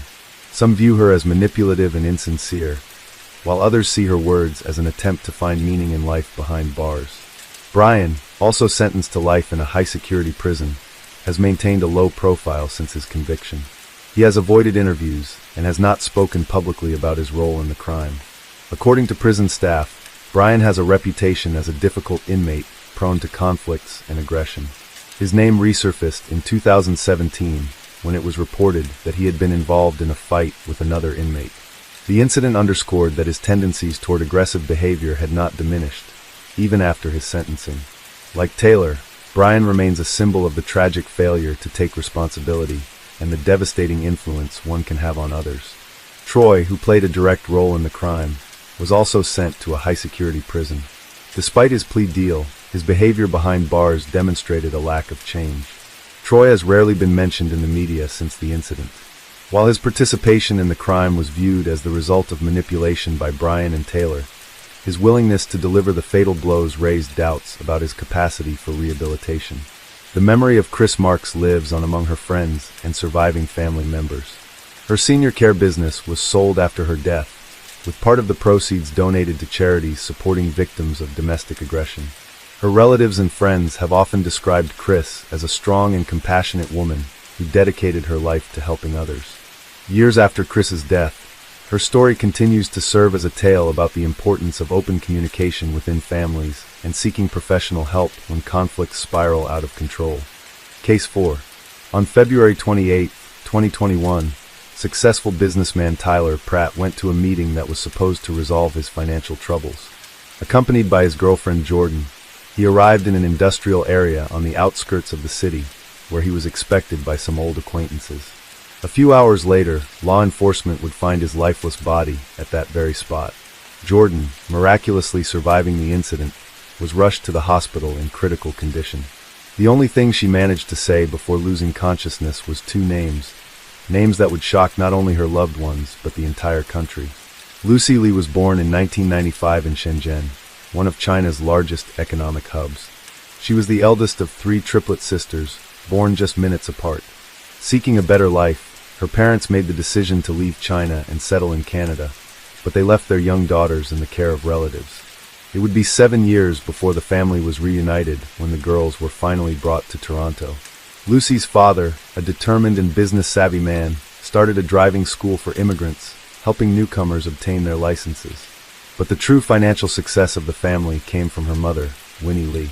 Her financial firm, Respawn International, quickly established itself in the market.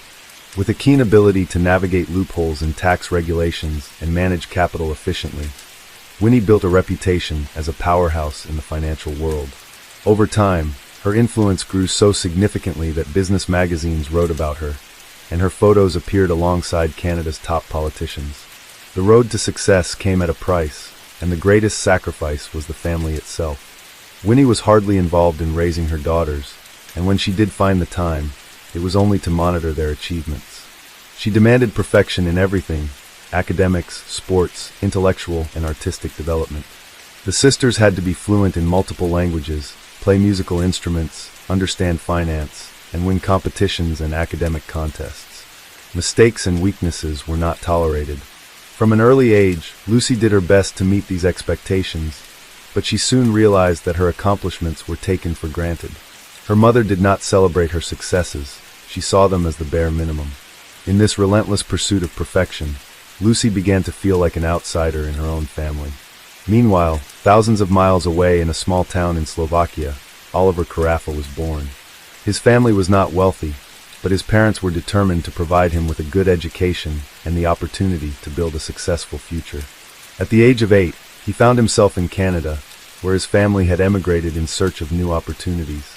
Unlike Lucy, Oliver's childhood was not structured down to the last minute. He grew up free-spirited and independent, but as a teenager, he started drifting off course.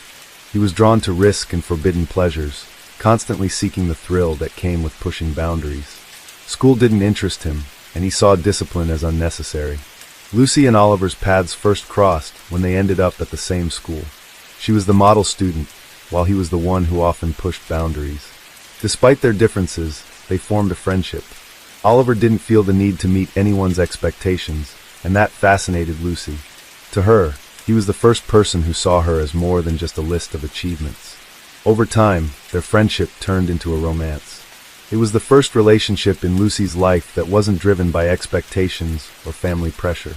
However, like many teenage relationships, it didn't last. They soon realized how different they were, and their visions for the future didn't align. After high school, they went their separate ways for good. Following her mother's plan, Lucy enrolled in a prestigious university's finance program. She was set for a career in the family business, a life of success and status. Oliver chose a different path. His love for risk and desire for fast money pulled him into a world that was difficult to escape. At 19, he got behind the wheel while heavily intoxicated. That night, his car crashed into a streetlight. One passenger lost their life on the spot, while another young woman suffered severe injuries. Oliver, however, walked away almost unscathed, but his life was forever changed. The court sentenced him to 5 years in prison and banned him from driving for 15 years. Years later, fate would bring him and Lucy together again.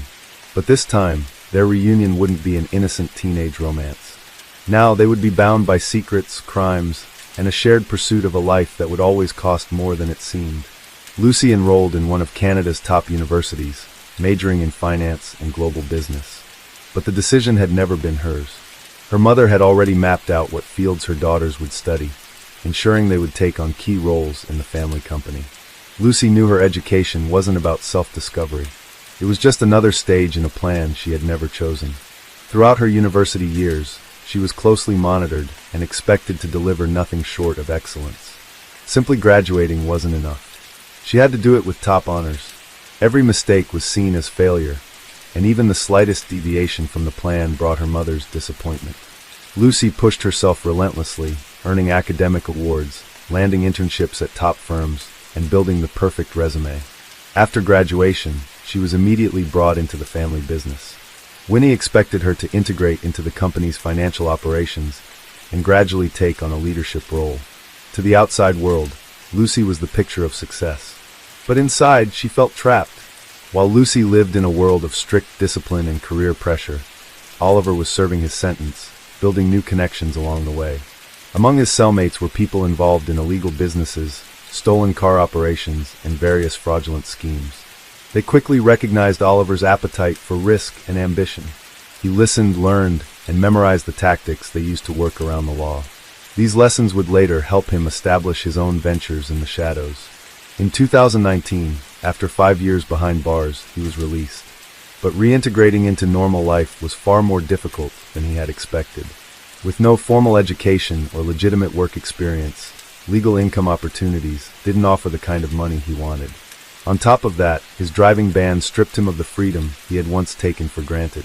During this time, he searched for a new path. He briefly attempted a career in modeling, hoping to use his looks as a source of income. His photos started appearing in small advertising campaigns. The money wasn't substantial, but it helped him build an image of success. That's when he turned his attention back to Lucy. They hadn't seen each other in years. Back in school, she had been a driven, ambitious student with a promising future ahead of her. But now she was different. Her social media was filled with photos from lavish parties, exotic vacations, and high-end restaurants. She had become a popular influencer, her follower count steadily growing, and brands were eager to collaborate with her. Oliver decided to reach out. Their conversation started with reminiscing about the past and soon shifted to their present lives. Lucy admitted that, on paper, she had achieved everything her mother had envisioned, but deep down, she didn't feel fulfilled. Her career had been built on other people's expectations. Oliver, in turn, painted a picture of himself as someone who had faced hardships but was now looking for a fresh start. A few days later, they met in person. Sitting across from each other at a restaurant, they talked about how much they had changed. Oliver appeared confident, speaking about new opportunities. Lucy listened, drawn to his sense of freedom. He wasn't bound by corporate structures or family-imposed rules. He lived on his own terms. Just weeks after reconnecting, Lucy made a decision that even she hadn't seen coming. She packed her things and moved in with Oliver. In an instant, she severed all ties to her past life, walking away from the future her mother had meticulously planned. She chose the unknown over the predictable. At that moment, she had no idea that this path wouldn't lead to freedom, but to disaster. Lucy's decision to leave her family came as a shock to her mother. Winnie wasn't used to defiance. Everyone in her circle followed the rules she set, and she expected the same from her daughters. When she found out that Lucy had chosen to be with Oliver Carafa, a man with a criminal record, her reaction was swift and severe. Overnight, Lucy's bank accounts were frozen, and any financial support was cut off. But Lucy didn't try to go back. On the contrary, this only strengthened her resolve to prove she could live without her mother's help. However, it didn't take long for her to realize that her independence was an illusion. Within weeks, it became clear that her influencer career wasn't generating enough income. She was used to a high standard of living, but now, financial stability depended entirely on Oliver. Unlike her, he wasn't worried. He confidently assured her that he had multiple sources of income, and that she had nothing to stress about. Oliver claimed he made money through investments, buying and selling cars, rare items, and other profitable deals. Lucy didn't ask questions. She wanted to believe it was really that simple. Gradually, she became more involved in Oliver's business. Since he was still banned from driving due to his past legal issues, Lucy became his full-time driver. At first, it seemed insignificant. She drove him to meetings, picked people up, and sometimes waited in the car while he handled business. Eventually, she noticed that their routes were always different, and most of their trips happened late at night. The first time Oliver asked Lucy to sign documents in her name, she hesitated. She was uneasy about the fact that the paperwork was tied to vehicles she had never seen before. He explained that it was just part of his business. He was involved in exporting and reselling cars for high-end clients. He assured her it was completely legal, just required certain workarounds. Lucy didn't argue. She signed documents, managed accounts, and assisted with transactions. While she believed she was simply helping with business operations, in reality, she had already become part of a criminal enterprise. Oliver was using her status to create the illusion of legitimacy in his deals, but she had yet to grasp just how deep she was in. Despite the instability of their financial situation, the couple lived in undeniable luxury. Their apartment was in an upscale area of Toronto. They switched cars every few months, and they never checked prices at restaurants. Designer clothing, jewelry, extravagant vacations. This was their new normal. Lucy didn't realize that she was becoming dependent, not just on Oliver's money, but on him entirely. He convinced her that they were a team, that without him, she wouldn't be able to maintain this lifestyle. She believed him, unaware that she was already teetering on the edge of disaster. In the spring of 2020, Oliver received an opportunity that could take his business to the next level. Through mutual connections, he was introduced to Tyler Pratt, a man who, at first glance, seemed like a typical successful entrepreneur. He owned several companies, including businesses in dietary supplements and investment projects. However, his real income came from a different source. Tyler was a key figure in Canada's illicit substance trade, handling large-scale imports and distribution. Tyler was looking for investment opportunities. After his divorce, he wanted to legitimize part of his assets and gradually transition out of the underground economy. He needed a reliable partner who could present a promising business venture. Oliver fit the profile perfectly. Young, ambitious, well-connected, and exuding confidence, Oliver arranged a dinner meeting with Tyler, where he pitched himself as an experienced player in logistics and international trade. He spoke convincingly about opportunities in commerce, investments in automobile imports, and real estate deals. But the main topic was his newest idea, supplying protective equipment. At that time, the world was in turmoil due to the pandemic. Governments, private clinics, and corporations were scrambling to purchase medical masks, protective suits, gloves, and other essential supplies. Oliver presented a project that, according to him, could generate millions. He planned to source protective equipment from Asia and resell it at marked-up prices in Western markets. It looked like a guaranteed win. Demand was skyrocketing, and suppliers were eager to work with cash transactions. Tyler was immediately drawn to the idea. He was a seasoned businessman, but when it came to legal markets, he lacked experience. Oliver assured him that he could manage the deals using his network. Convinced, Tyler made an initial investment of $200,000, expecting a quick return, double or even triple his money. Over the following weeks, Oliver maintained the illusion of progress. He provided his partner with fabricated reports of purchases, forged contracts with supposedly legitimate suppliers, and banking documents to confirm transactions. Tyler was certain his money was working for him. A month later, Oliver claimed that the project needed expansion and additional investment. He insisted that demand was growing, which meant there was an even bigger opportunity to profit. Caught up in the excitement, Tyler invested another $500,000. He had no idea that he had just signed his own death warrant. A few weeks after his second investment, Tyler started noticing alarming signs. He had transferred the money, but the protective equipment shipments never materialized. Oliver kept assuring him that everything was under control, but his excuses were becoming less convincing. He blamed logistical delays, customs issues, and bureaucratic red tape. Tyler wasn't naive. He understood how business worked and wasn't the type to let money disappear without answers. As his demands for documentation became more persistent, Oliver realized that the situation was spiraling out of control. Panic set in. Tyler wanted proof, and there was nothing to show him. Desperate, Oliver turned to Lucy. He explained that they needed to find a way to stall Tyler and buy some time. The only solution they could come up with was check fraud. Lucy took an old check from her mother's business records and attempted to withdraw over $1 million from the Lee family account. She was convinced that the money would get lost in her mother's financial transactions and go unnoticed. However, the bank flagged the transaction. A manager who was familiar with the Lee family noticed that Winnie's signature was missing and requested verification. As a result, the transfer was blocked. The plan had failed. Now Lucy and Oliver were trapped. Tyler no longer believed their excuses. He gave them an ultimatum. Either he got his money back, or there would be serious consequences. Oliver quickly realized that the only way to solve the problem was to eliminate Tyler. He discussed it with Lucy, but her reaction was conflicted.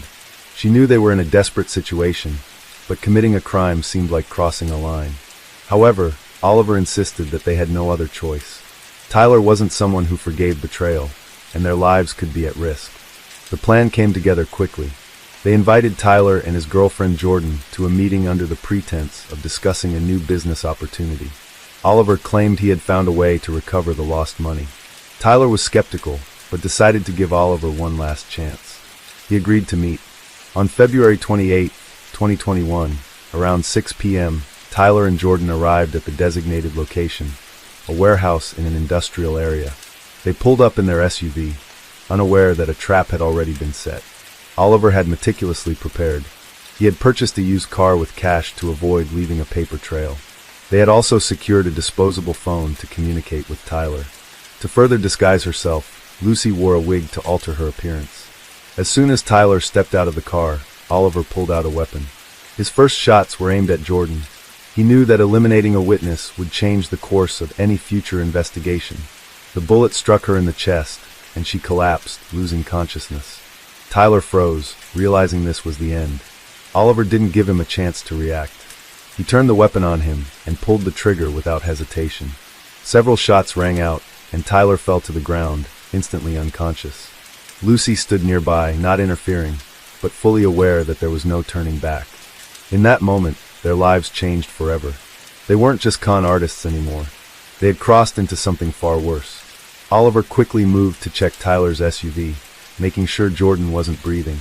Seeing no signs of life, he left her body near the vehicle and told Lucy to leave. Certain that they had erased all witnesses, Oliver and Lucy left the warehouse, convinced that no one would be able to trace the crime back to them. But within an hour, something happened that they never could have predicted.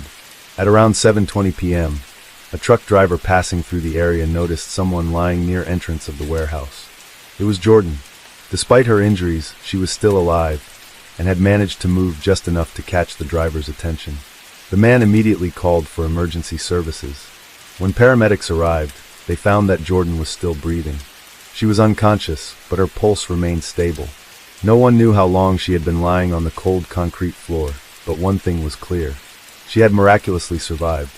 She was rushed to the hospital, where surgeons performed emergency procedures to save her life. Law enforcement quickly assessed the scene. Inside the warehouse, they found Tyler's body.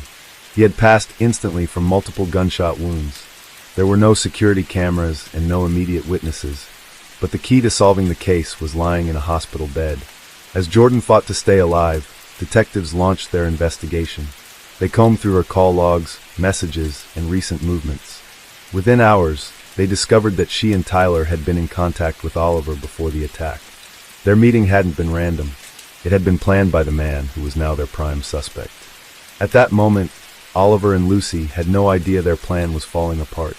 They watched the news, seeing headlines about an unknown assailant, convinced that everything had gone perfectly. But when the anchor mentioned that one of the victims had survived and was now in stable condition, their confidence turned to fear. Lucy froze, while Oliver started pacing the room. He knew that Jordan had seen their faces, heard their voices, and knew exactly who she had met that night. Once she regained consciousness, the police would have a full description of the attackers. Their only option now was to run. Oliver reached out to his contacts, people who could secure fake passports and arrange a safe exit. They had the money. A large sum stolen from Tyler was still sitting in their accounts. The only issue was time.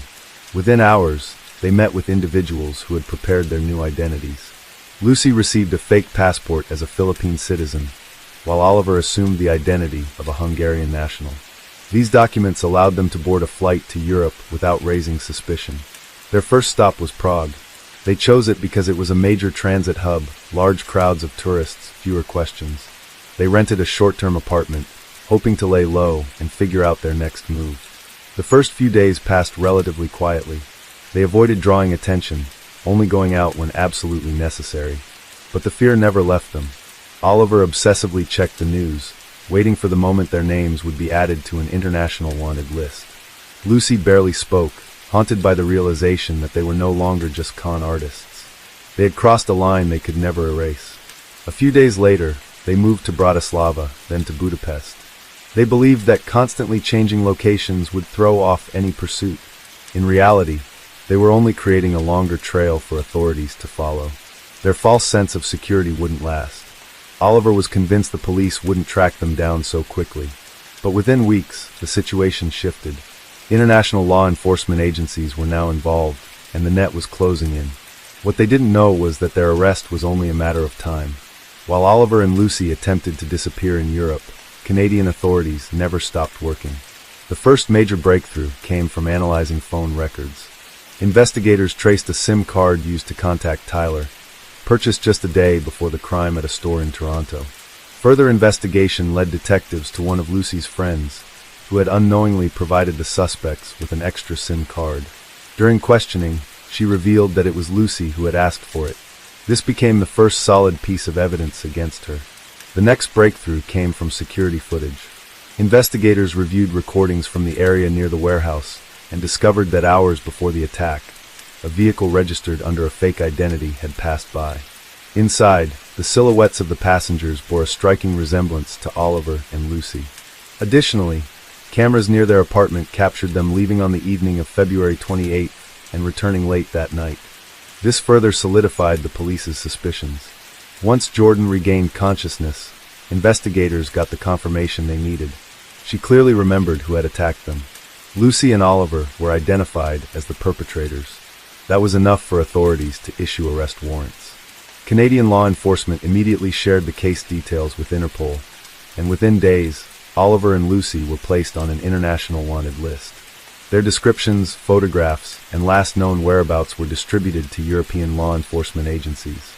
Meanwhile, the couple remained on the run, but their movements didn't go unnoticed. Hungarian authorities received the alert and began monitoring foreign travelers matching their descriptions. Soon, a critical mistake by Oliver brought their escape to an abrupt end. While paying rent for their apartment, he used falsified documents that raised suspicions. The landlord reported the unusual tenants, and their information was checked. When authorities confirmed they were fugitives on Interpol's list, a tactical unit was dispatched to their location. Oliver and Lucy had no time to react. They were arrested on the spot. Lucy attempted to claim it was a misunderstanding, but officers already knew exactly who they were taking into custody. Within hours, they were placed in a detention center, and extradition proceedings to Canada began. Their time on the run was over. Now they would have to face justice. By the spring of 2024, the trial of Lucy Lee and Oliver Carafa had drawn nationwide attention. The case became one of the most talked about in Canada. Two young individuals who had every opportunity for success had instead chosen a criminal path, one that ended in a deadly crime. The trial lasted several weeks. Prosecutors laid out a meticulously constructed case, presenting overwhelming evidence linking Lucy and Oliver to the crime against Tyler Pratt and the attempted crime against Jordan. Investigators provided call records, surveillance footage, financial transactions, and most crucially, the testimony of the surviving witness. Lucy's primary defense strategy was to shift the blame onto Oliver. She claimed she had no involvement in planning the crime, had no knowledge of Tyler's fate, and was simply a victim of manipulation. According to her, Oliver was in control, and she had merely followed him without fully understanding the gravity of the situation. However, the evidence told a different story. Prosecutors presented proof that Lucy had actively participated in the financial schemes, helped hide the stolen money, arranged the meeting with Tyler, and even attempted to forge financial documents. Her decision to flee and use a fake passport only strengthened the prosecution's case. Oliver, on the other hand, refused to testify. His defense team attempted to argue that the crime had not been premeditated, but was instead the result of a conflict. The court, however, rejected this argument. The final blow to Lucy's case came from security footage showing her deliberately concealing her face during her meeting with Tyler, as well as records proving that she had purchased the SIM card used to lure him into the trap. These pieces of evidence completely dismantled her version of events. The verdict was harsh, but expected. Oliver and Lucy were found guilty of the crime, fraud, and fleeing justice. Both were sentenced to life in prison, with the possibility of parole only after 25 years. The trial was over, but its impact lingered. Lucy, once living a life of luxury and privilege, now found herself in a prison cell. Oliver, who had thrived on adrenaline and risky ventures, had lost his freedom forever. Their downfall became a cautionary tale about how greed and the pursuit of easy money can lead to complete ruin. Public opinion was divided. Some saw Tyler Pratt as a victim, a man who trusted the wrong people and paid the ultimate price.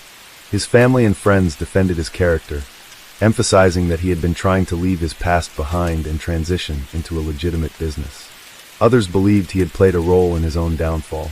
He knew who he was dealing with and willingly entered into a questionable financial arrangement. Lucy Lee became a symbol of wasted potential. Born into privilege, she had every opportunity to live comfortably without resorting to crime. But she chose a different path, one that led her away from her mother, into financial fraud, and ultimately to a deadly crime. After her arrest, her mother, Winnie Lee, refused to make any public statements.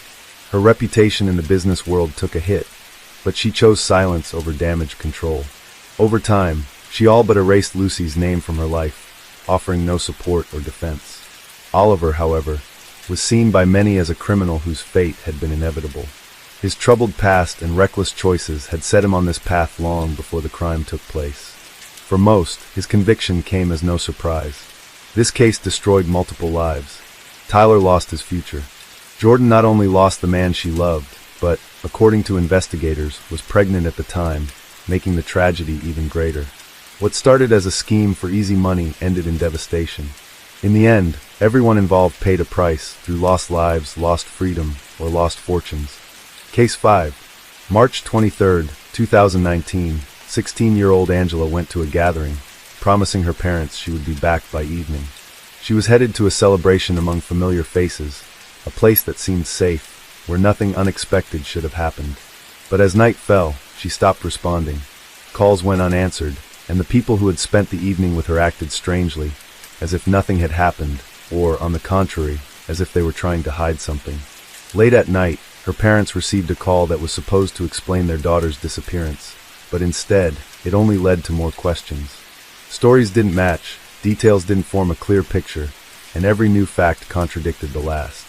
Those who had been with Angela struggled with their words. Some said too little, others too much. What really happened that night? Why didn't anyone start looking for her right away? What were the people around her hiding? This disappearance became a chain of mysteries, where every new answer only created more questions. Let's take a closer look at this case. Anela Aguirre was born in 2002 into a family filled with love and care. Her parents, Anel Daniel Aguirre and Yerlisha Garay, worked hard to provide their children with everything they needed. Her father, an engineer at a government company, was a strict but fair man who always prioritized his family's well-being. Her mother, a hairstylist, ran a small salon from home, where neighbors and sometimes even Anela's friends would stop by. Their home was never quiet. Laughter, conversations, and the sounds of everyday life created a warm and welcoming atmosphere that felt unshakable. Angela's older sister, Natalie, was more than just family. She was her closest friend. They shared secrets, talked about their future, and gave each other advice. In her free time, Angela enjoyed helping her mother in the salon. She loved experimenting with makeup, creating new looks, and sometimes doing manicures for her friends, who were always impressed by her skills. Angela had many friends. She was quick to connect with people, had a natural charm, and always knew how to lighten the mood. Energetic, cheerful, and kind-hearted, she was loved for her sincerity and openness. But despite her easygoing nature, she also had a thoughtful side. She often reflected on her future, what career to choose, and how to achieve success. Her parents taught their children the value of hard work, kindness, and helping those around them. Their home was a place where everyone felt welcome and supported. No one could have imagined that this warm and happy world would one day be shattered by a devastating tragedy. Jose Alberto Chidino came from a wealthy family. His father was a businessman, and his mother had strong connections in elite social circles. Because of this, he had access to privileges that most of his peers could only dream of. He had expensive possessions, exclusive club memberships, and the freedom to travel and enjoy luxuries that were out of reach for many. Angela met him through mutual friends. They started spending time in the same social circles about 3 years earlier.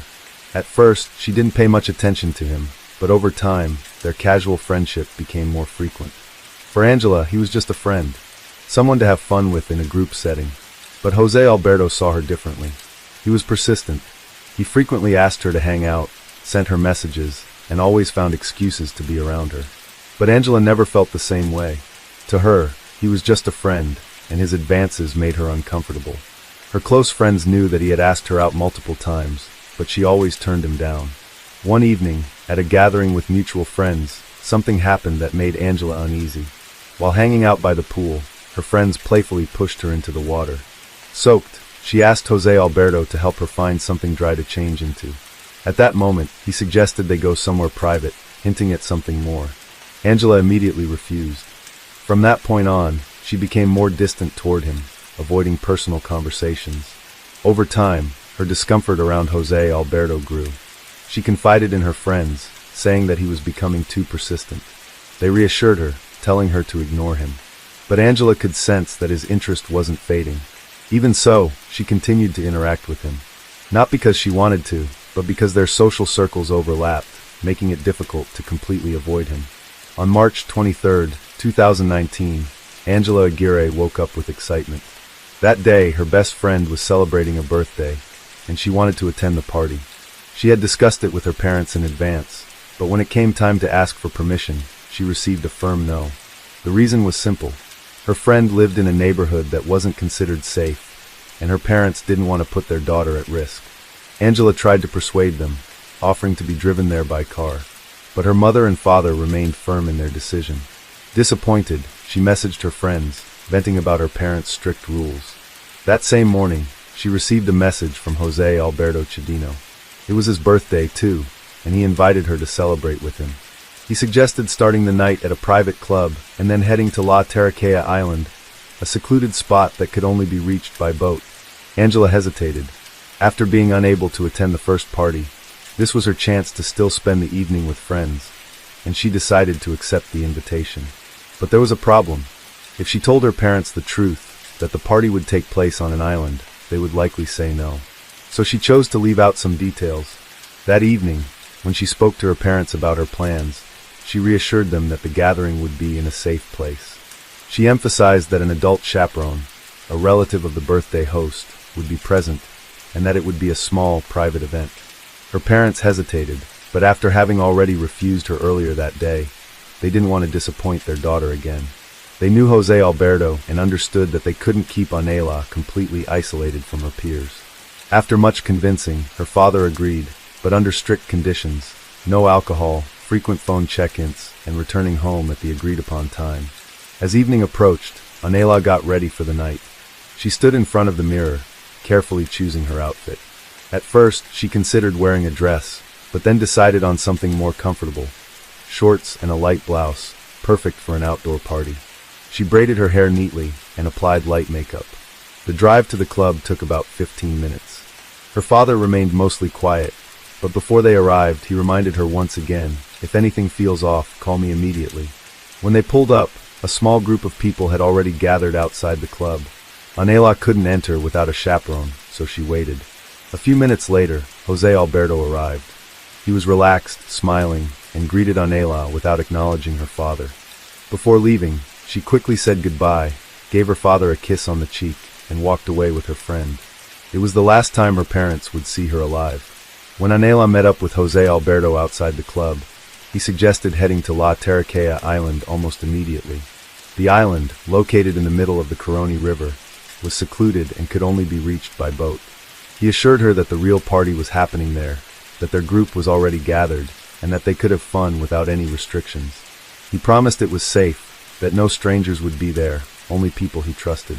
He didn't give Anela much time to think. He told her the boat was already waiting, and that if she truly wanted to enjoy the night, she shouldn't say no. Her options were to either go along with the group or stay behind alone, which would have seemed strange to those around her. She chose to go. At the dock, the boat was waiting. The boat that would take them to the island belonged to Jose Alberto's godfather, Jose Zarilla. He was the oldest among them, a well-known businessman who, despite his age, maintained close ties with younger crowds and often hosted events like this. On board were several others: his son Bloomberg, Bloomberg's girlfriend Jocelyn Barrero, and two family friends, Orlando Salazar and Wilmer Diaz. All of them were significantly older than Anela. As the boat pulled away, leaving the city lights behind, the passengers laughed, talked loudly, and speculated about how the night would unfold. Bottles of alcohol were already being passed around freely, with no concern for moderation. La Taraquea Island was known as a party spot. There were no permanent structures, but it had been set up specifically for gatherings. A bar, a dance floor, and lounge areas had been arranged to accommodate large groups. It was a place where no one monitored what was happening. When the boat reached the shore, the group made their way toward the center of the island, where music was blasting, tables were set up with drinks, and the air was thick with the of alcohol and tobacco. The atmosphere was lively. People were dancing, others sat at tables, some were laughing, while a few already seemed intoxicated. The group quickly blended into the festivities. Drinks flowed freely, glasses were constantly refilled, and no one was keeping track of how much anyone consumed. Anela was surrounded by people. Someone was always raising a toast with her, pulling her into conversations, and encouraging her to enjoy the night. Time passed, the music grew louder, and the party showed no signs of slowing down. People moved between the bar and the dance floor, relaxed in lounge areas, and made plans for the rest of the night. At some point, Jose Alberto began staying closer to Anela. He made sure she was never alone, continuously engaging her in conversation and offering her more drinks. The night became increasingly chaotic, there was no structure, and no one was in control of what was happening. The group continued celebrating, losing track of time and their surroundings. People began dispersing throughout the island. Some kept dancing, others wandered off into the darkness. The party on La Terraquea Island lasted well into the night, becoming more disorganized as time passed. Guests moved chaotically, blending into the crowd. The music was deafening, alcohol consumption continued unchecked, and no one was paying attention to the time. In such a setting, it was difficult to track who was coming and going, who was talking to whom, or even who remained on the island. The last confirmed sighting of Anela was shortly before midnight. She had been moving between the dance floor, the bar, and the shoreline, socializing and drinking. Then, at some point, she vanished from sight. Several people later said that Anela might have just stepped away for some quiet time, away from the noise. This didn't raise any concerns at first, since guests frequently wandered off around the island, relaxed by the water, or found quieter spots. However, as time passed, it became clear that she was nowhere to be found. No one could pinpoint exactly when Anela disappeared, but at the time, no one made an effort to find out what had happened to her. Some partygoers claimed they assumed she had left early or taken a boat back with someone else, yet no one bothered to check if that was actually the case. No one searched the area, called out her name, or even sent her a message. By then, her phone was no longer responding, but no one took this as a sign of concern. At some point, the party started winding down, people were exhausted, the music had faded, and guests were gradually leaving.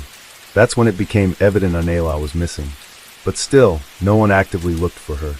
No calls were made to her parents, and no one reported that she had disappeared. Perhaps those present didn't want to draw attention or feared the consequences.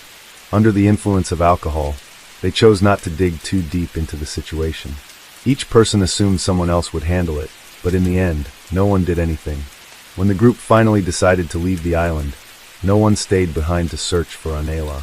Not a single person suggested waiting until sunrise, checking the area, or scanning the river. The boat, filled with the remaining guests, pulled away from the shore and headed back, leaving the dark, silent island behind.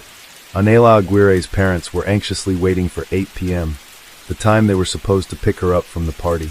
Her father left early, driving to the parking lot of the club where Anela had said the gathering would take place.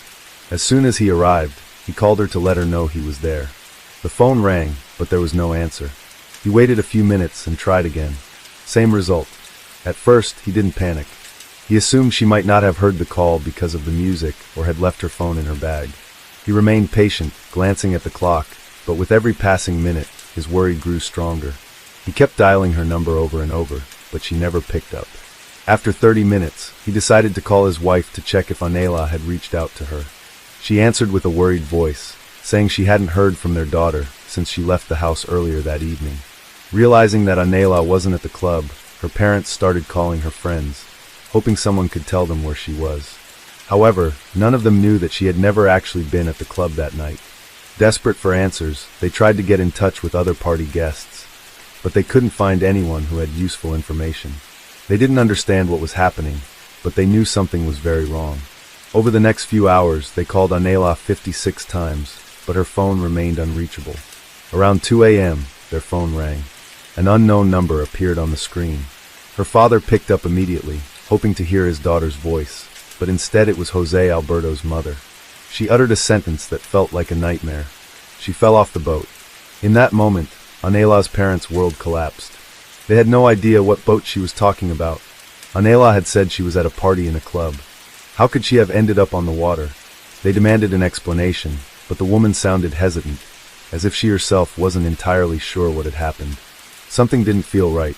Their instincts told them that this situation was far more serious than they were being led to believe. Why were they only hearing about this now? Why had no one called earlier? If their daughter had fallen into the water, why hadn't anyone raised the alarm immediately? Every answer they received only deepened their fear. They knew something terrible had happened, but they had yet to realize just how devastating the truth would be. After receiving the late-night call from Jose Alberto's mother, Anela's parents knew their worst fears were coming true. They didn't know the full story yet, but one thing was clear. The situation was critical. Their daughter was missing, and no one had made an effort to find her. They clung to the hope that if they acted quickly, there was still a chance to save her. At 4 a.m., without wasting a second, they went to the police and demanded an immediate search operation. But instead of urgency, they were met with indifference. The officers on duty explained that officially, a person is not considered missing until 72 hours have passed, and until then, no active search would take place. They were told to wait. Maybe she had just lost track of time. Maybe her phone battery had died. Maybe she was simply out having fun and hadn't realized how late it was. But her parents knew better. They knew Angela would never disappear like this, and every passing moment without action meant losing precious time, time that could have saved her. This version of events seemed absurd to Angela's parents. Their daughter had never disappeared without warning, never kept her phone off for this long, and never broke her agreements with them. But the police weren't listening. Her parents knew that if they sat back and waited, precious time would be lost.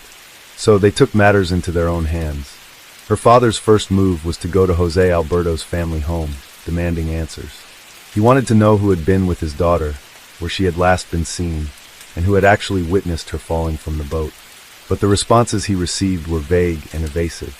Meanwhile, Angela's mother was calling all of her daughter's friends, hoping that someone could tell her where she had been at the moment she vanished. But no one even knew that she had been on the island. That confirmed their worst fear.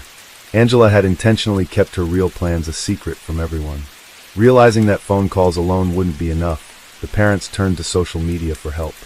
By 6 a.m., they began posting online, sharing their daughter's photo, her description, and the last known location where she had been seen. They begged anyone with information to come forward. The posts quickly spread, people shared them, sent messages of support, and some even volunteered to help in the search. Several people, after seeing the posts, recalled that they had seen a large group on the island the night before. They remembered young men and women partying, drinking, and among them, a girl who looked like Angela. At the time, no one thought much of it. Now, those sightings carried a much darker meaning. Angela's parents knew they couldn't wait for the authorities to take action. They went straight to the dock, where the boat had departed for the island. There, they tried to question staff about who had been operating the vessel, and whether any unusual activity had been reported. But once again, they were met with silence. It turned out that no one had been keeping track of the boat's trips that night. No patrols had recorded any departures after 5 p.m., even though nighttime travel on the water was officially prohibited. While the parents desperately searched for any clue, social media erupted. Angela's story gained massive attention, sparking outrage. People demanded answers, called for immediate search efforts, and flooded police pages with comments urging action. Despite the authorities' inaction, Angela's family pushed forward with their own investigation. They gathered a group of volunteers and started searching the riverbanks, knowing that every minute counted. But the truth they were about to uncover was far worse than anything they could have imagined. The search for Angela Aguirre lasted 3 days. However, on March 26th, all hope was shattered. At 7 a.m., local fishermen spotted a body floating near the riverbank, caught in the branches. It was found several miles upstream from the location where, according to the group, Angela had fallen from the boat. News of the discovery quickly reached the authorities. Soon after, an investigative team arrived at the scene, and within hours, Angela's parents received the confirmation they had been dreading. The body belonged to their daughter. The initial examination only raised more questions. Angela was still wearing a wetsuit and a life jacket, making the possibility of an accidental drowning highly unlikely. Official reports stated that if she had truly fallen overboard, the river's current would have carried her downstream. However, her body was found in the opposite direction, contradicting the laws of hydrodynamics. This meant she could not have drowned in the location described by the witnesses. The first forensic analysis revealed multiple signs of physical trauma. Bruises and lacerations were found on her head and face, indicating severe blunt force impact. Additionally, there were indications of aggressive assault. The official cause of death was ruled as asphyxiation due to drowning, but the report suggested she may have been unconscious before entering the water. Angela's parents were devastated. They had known something was wrong, but could never have imagined the full extent of the horror. The authorities remained slow to comment, and the police avoided giving direct answers. However, the Aguirre family refused to stay silent. They made a public plea, demanding justice and accountability for those responsible. Meanwhile, as news of the forensic findings spread across social media, public outrage erupted. Many people began to suspect that there was an effort to cover up the case and protect those involved. But Angela's family was determined to fight for the truth. The first forensic report following Angela Aguirre's discovery left little room for doubt. She had suffered physical trauma, sustained head injuries, and lost consciousness before drowning. However, these findings quickly became inconvenient for certain individuals. Just 2 days after the autopsy results became public, authorities announced a second forensic examination. This time, the conclusions were completely different. The new report stated that there were no signs of foul play, and that all injuries had supposedly occurred in the water due to impact with rocks. The official cause of death was revised to an unfortunate accident. The findings suggested that Angela had fallen into the water on her own, and that her life jacket may have malfunctioned. This conclusion sparked widespread outrage. Angela's parents didn't believe a single word. They couldn't accept how the official version of events had completely changed within just a few days. How could the injuries on her body be explained? Why did the first forensic report confirm aggression, while the second one dismissed it entirely? But the biggest question, one being asked not just by the family but by the entire country, was how could someone wearing a life jacket drown? There were no answers. Angela's parents openly accused the authorities of corruption. They claimed that someone was protecting those responsible by using their influence and power. They demanded an independent investigation and a new forensic analysis conducted by international experts. At the same time, social media erupted with renewed outrage. People were convinced that there had been an attempt to cover up the case, that powerful figures had intervened to make the evidence disappear. The protests were no longer limited to the online space. Public pressure was building. Angela's parents refused to back down.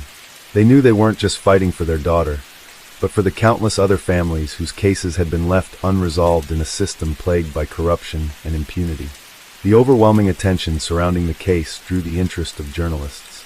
Independent media outlets launched their own investigations, publishing reports exposing corruption within the Venezuelan justice system.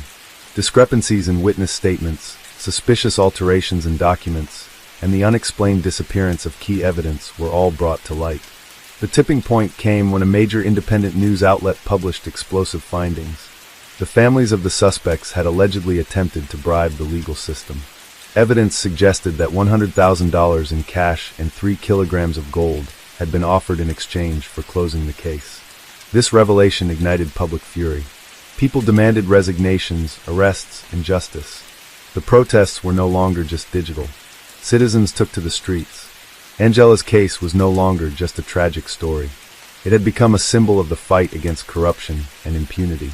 After months of relentless public pressure, Angela Aguirre's case finally reached the courts. But Venezuelan authorities made an unusual decision. The trial would be held in secrecy. Journalists, activists, and even the victim's family were denied access to the proceedings. From the start, it was clear that the pressure on Angela's family was intensifying. Her parents began receiving threatening phone calls and warnings that they should stop stirring things up. Anonymous messages were sent their way, and strangers were spotted lurking near their home. Despite all obstacles, the trial took place. In the end, José Alberto Chedino and his godfather, José Zorrilla, were sentenced to 29 years in prison. The court found them guilty of aggression and criminal actions, but the most shocking part was something else. Every other guest at the party was fully acquitted. None of them faced any consequences for covering up the crime or failing to act when Angela disappeared. This verdict sparked a new wave of public outrage. People demanded real justice, arguing that it was impossible for the crime to have been committed by only 2 individuals. Angela's parents appealed the decision, but the court refused to reconsider their arguments. The trial ended, but justice never truly prevailed. The sentencing of José Alberto Chedino and José Zorrilla did not bring closure. Instead, it raised even more questions. Angela Aguirre's parents could not accept that the other guests had walked free. They were convinced that more people were responsible, but the system chose to close the case and act as if justice had been served. Immediately after the verdict, the family filed an appeal, demanding a new investigation, and for all those present on the island that night to be held accountable.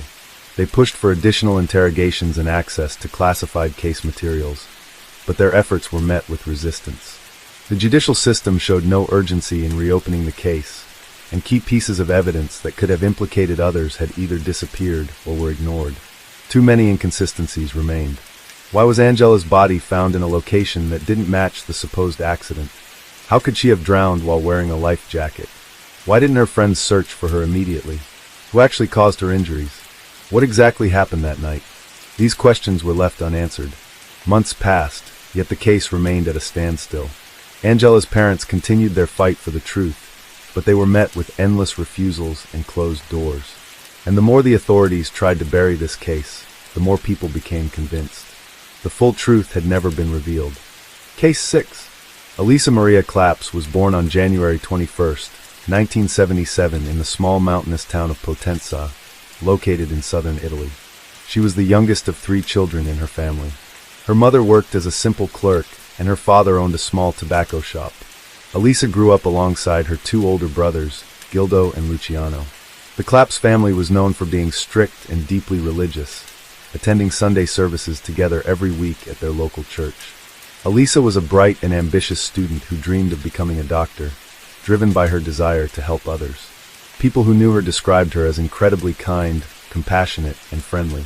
At the same time, she was innocent and trusting, always believing the best in others. She had an effortless way of connecting with people and making friends quickly. By the time she turned 16, Elisa had never been in a romantic relationship, despite the attention she received from her peers. With her warm smile and long, beautiful hair, she was certainly noticed by the boys at school. Yet, coming from a religious household, she politely declined all invitations to go on dates. A disturbingly persistent admirer.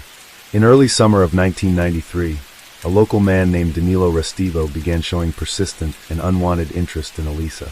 Danilo was 5 years older, and unsettling rumors about him circulated through the town. Elisa tried to keep her distance from this peculiar individual, who often attempted to lure her into isolated places whenever he had the chance. Her upbringing and natural kindness made it difficult for her to be harsh or dismissive, and Danilo seemed to misinterpret her politeness as encouragement.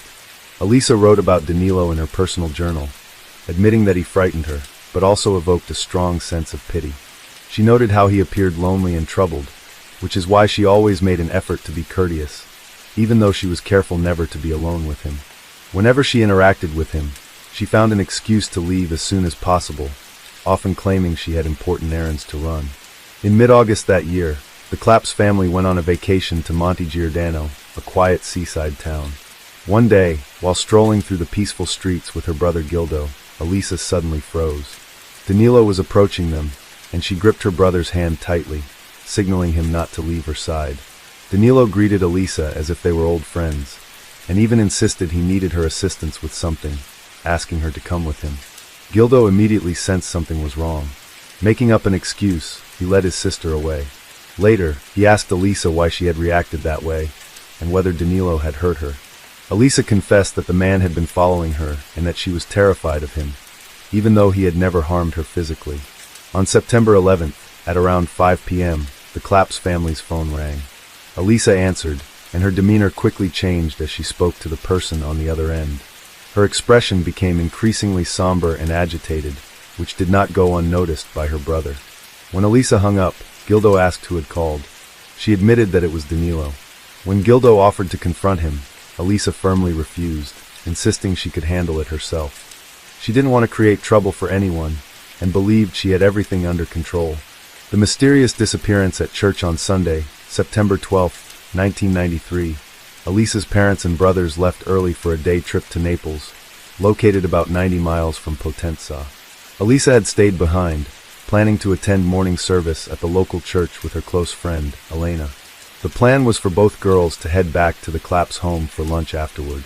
At around 10:30 a.m., Elisa left her house and headed toward the church.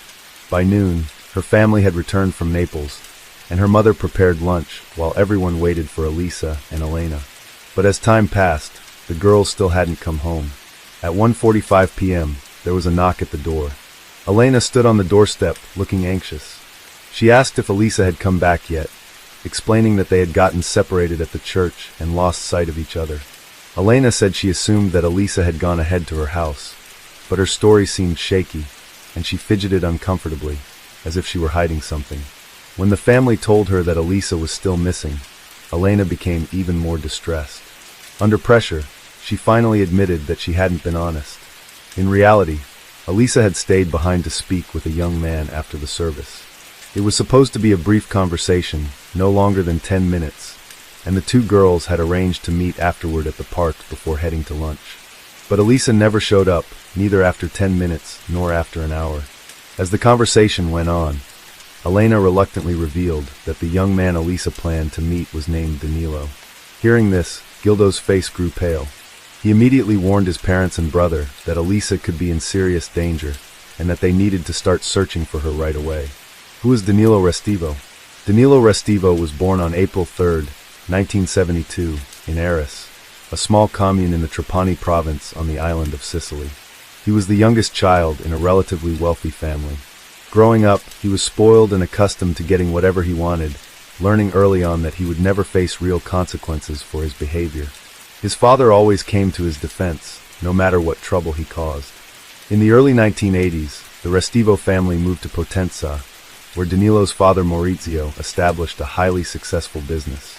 Within a few years, Maurizio became one of the city's wealthiest and most influential figures, forging strong connections with local law enforcement and government officials.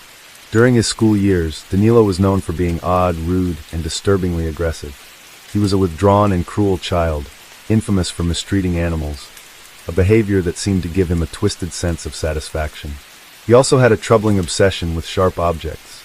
Danilo was repeatedly caught spying on girls in locker rooms, and no amount of intervention or punishment seemed to deter him. He continued these behaviors with a stubborn, almost compulsive determination, showing no remorse or desire to change. Danilo Restivo was a loner, largely avoided by his peers, and had no real friends. He had an unnerving habit of carrying scissors with him everywhere, and would often cut locks of hair from unsuspecting girls. Despite multiple complaints from parents, this disturbing behavior went unpunished. Danilo would take his trophies home, amassing a sizable collection of hair clippings. His family, oddly enough, seemed to dismiss this behavior as mere childish mischief, failing to see any red flags. As Danilo grew older, his behavior became increasingly alarming. His cruelty extended beyond mistreating animals. He seemed to crave causing pain to people. He continued to struggle with social interactions, particularly with girls, toward whom he often displayed aggressive tendencies and attempts to intimidate or hurt. The first victim, Danilo, had a younger cousin named Sonia, who was about a year and a half his junior.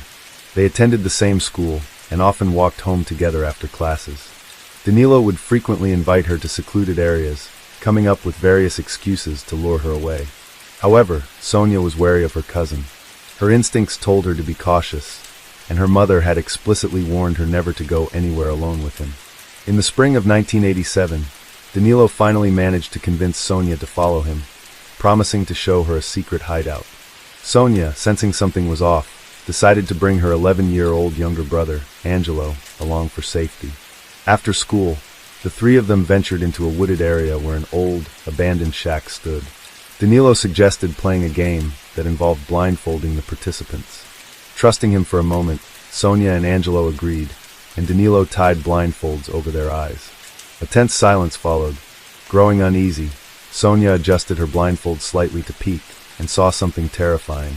Her cousin pulling a pair of scissors out of his backpack and moving toward Angelo, preparing to strike. Sonia screamed as loudly as she could, startling her younger brother.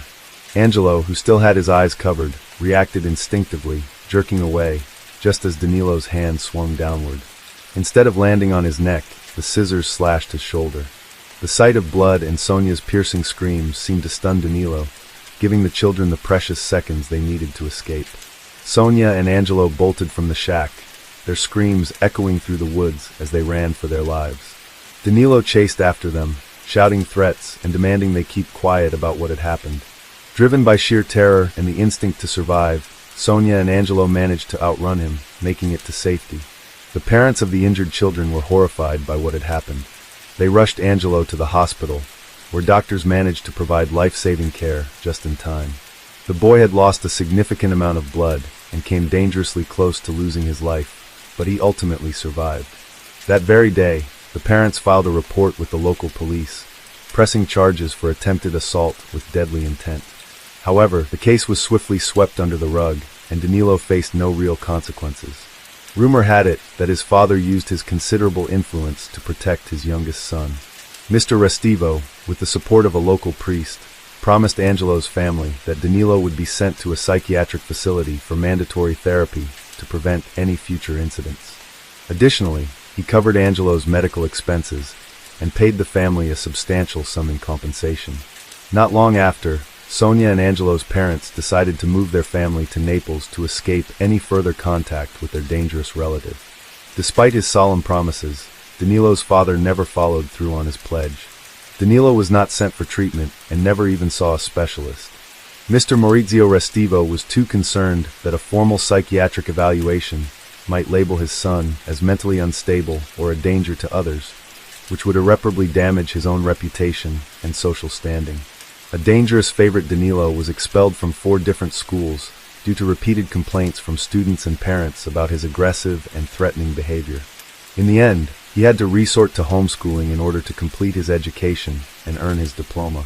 At 18, Danilo was called up for military service, as he was technically deemed fit to serve. Yet, within just a few months, he was discharged because of his erratic and unpredictable actions. Returning home, he continued to live under the protection of his wealthy and powerful father, who kept shielding him from accountability. Over time, Danilo's behavior only grew more disturbing. He would stalk girls he was infatuated with, spy on them through their windows, make creepy late-night phone calls in which he stayed silent, and subject them to unsettling harassment. His attempts to express romantic interest often escalated to aggressive behavior, such as trying to cut off locks of their hair or luring them to deserted locations. When these girls rejected his advances, Danilo responded in alarming ways, sending them packages containing fake explosive devices labeled with words like boom or letters detailing his unsettling fantasies. No amount of complaints to the authorities seemed to make a difference, as Danilo's father always stepped in to protect him. With this constant cover-up, Danilo felt invincible and beyond the reach of the law. To outsiders, he appeared relatively harmless, more like a local oddball than a manipulative or dangerous individual.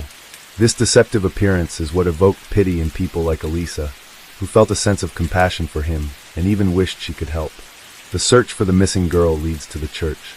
Elisa's parents and brothers wasted no time in launching a desperate search. Their first stop was the local church, where she had last been seen. According to her friend, Elisa had planned to confront Danilo Restivo that day to ask him to leave her alone and stop seeking her out.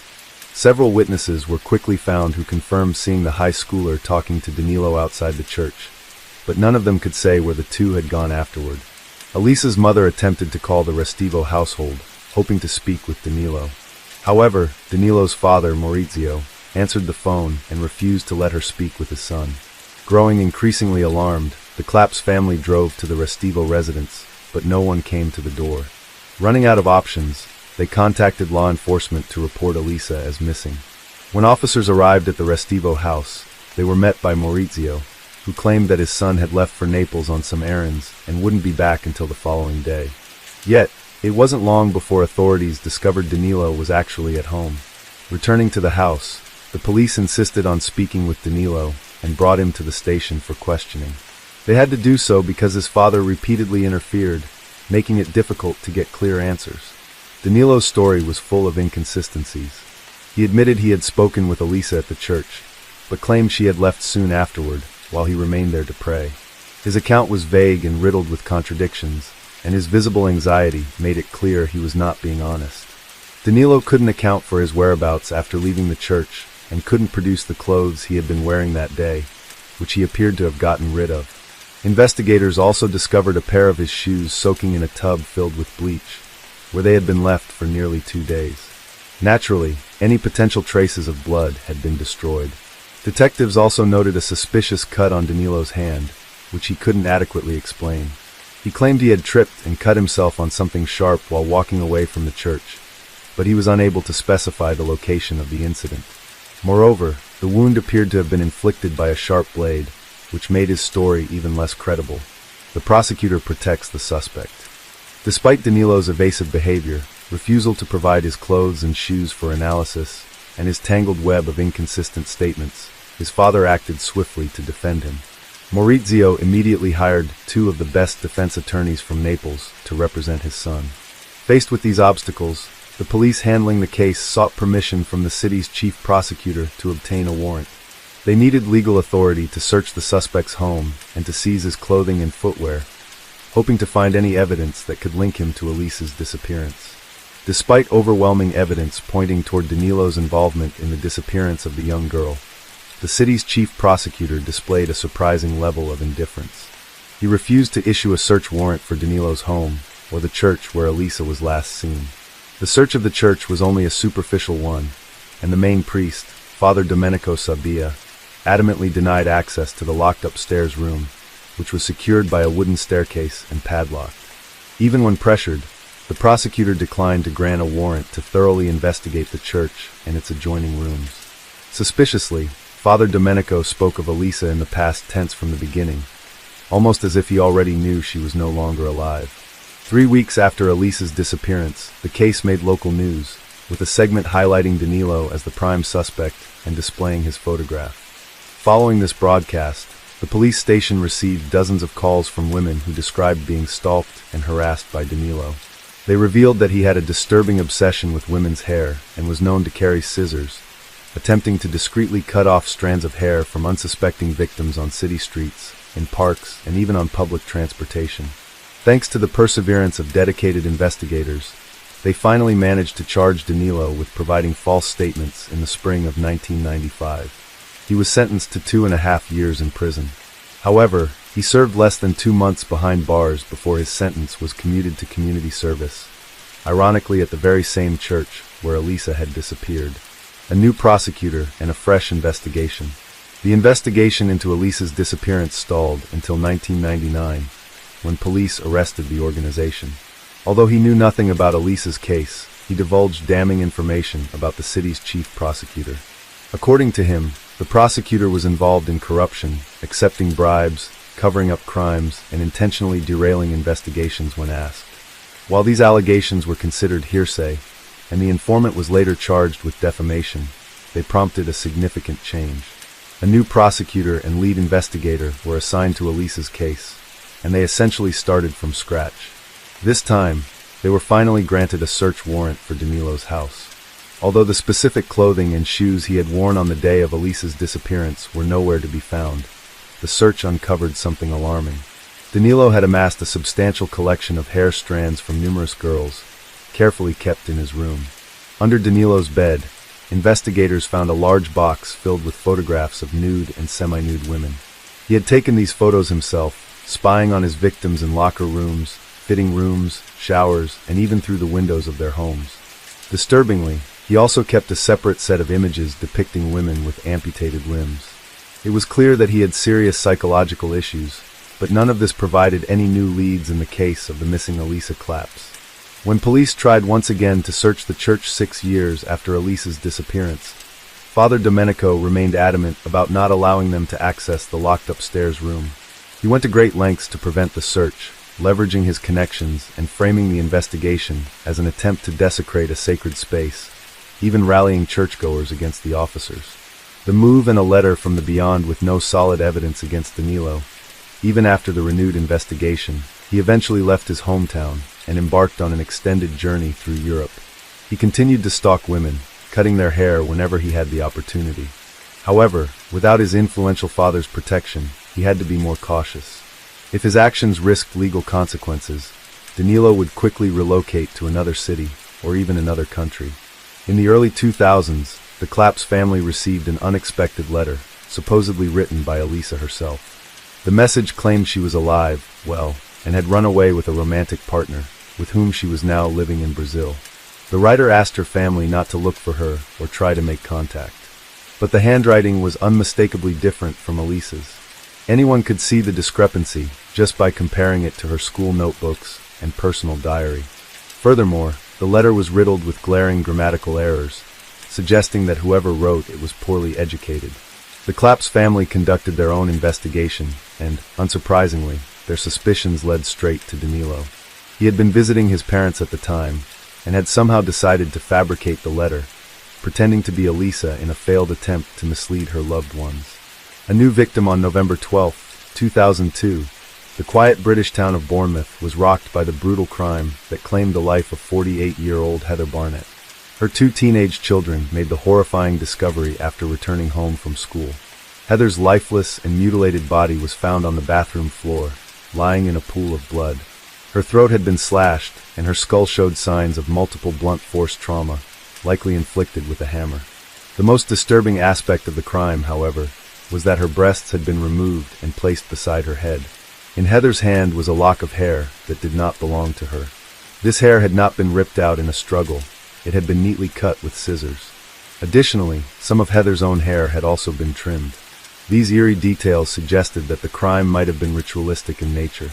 Investigators soon turned their attention to Heather's peculiar neighbors, Fiamma Marsango and her husband, Danilo Restivo. The couple lived next door, separated only by a thin wall from the victim's home. Heather had filed several complaints about Danilo, who had made unwanted advances toward her despite being married. Just before the crime, she confided in a friend that she was afraid of him. Heather worked as a seamstress, taking in custom orders from her home. Danilo often tried to visit her under the pretense of commissioning clothes. He never placed any specific orders, but was insistent on coming inside to discuss details. 2 days before the tragedy, after one of Danilo's visits, Heather realized her house keys were missing. She didn't connect this to her neighbor at the time, thinking she had simply misplaced them. Unfortunately, she hadn't yet gotten around to changing the locks. Danilo was one of the first people at the scene, arriving even before the police and emergency responders. He claimed he had been returning home when he heard the terrified screams of Heather's children and rushed over to help. Although officers brought him in for questioning, they quickly released him, as he came across as clumsy and harmless. However, Heather's children pointed to him as a person of concern, revealing that they also felt uneasy around their strange neighbor and mentioned the missing keys after his most recent visit. With no immediate grounds to search Danilo's home, the police decided to keep a close watch on him. It wasn't long before they caught him in an unsettling act. Danilo was found on the street, scissors in hand, stalking a young woman and attempting to snip a lock of her hair.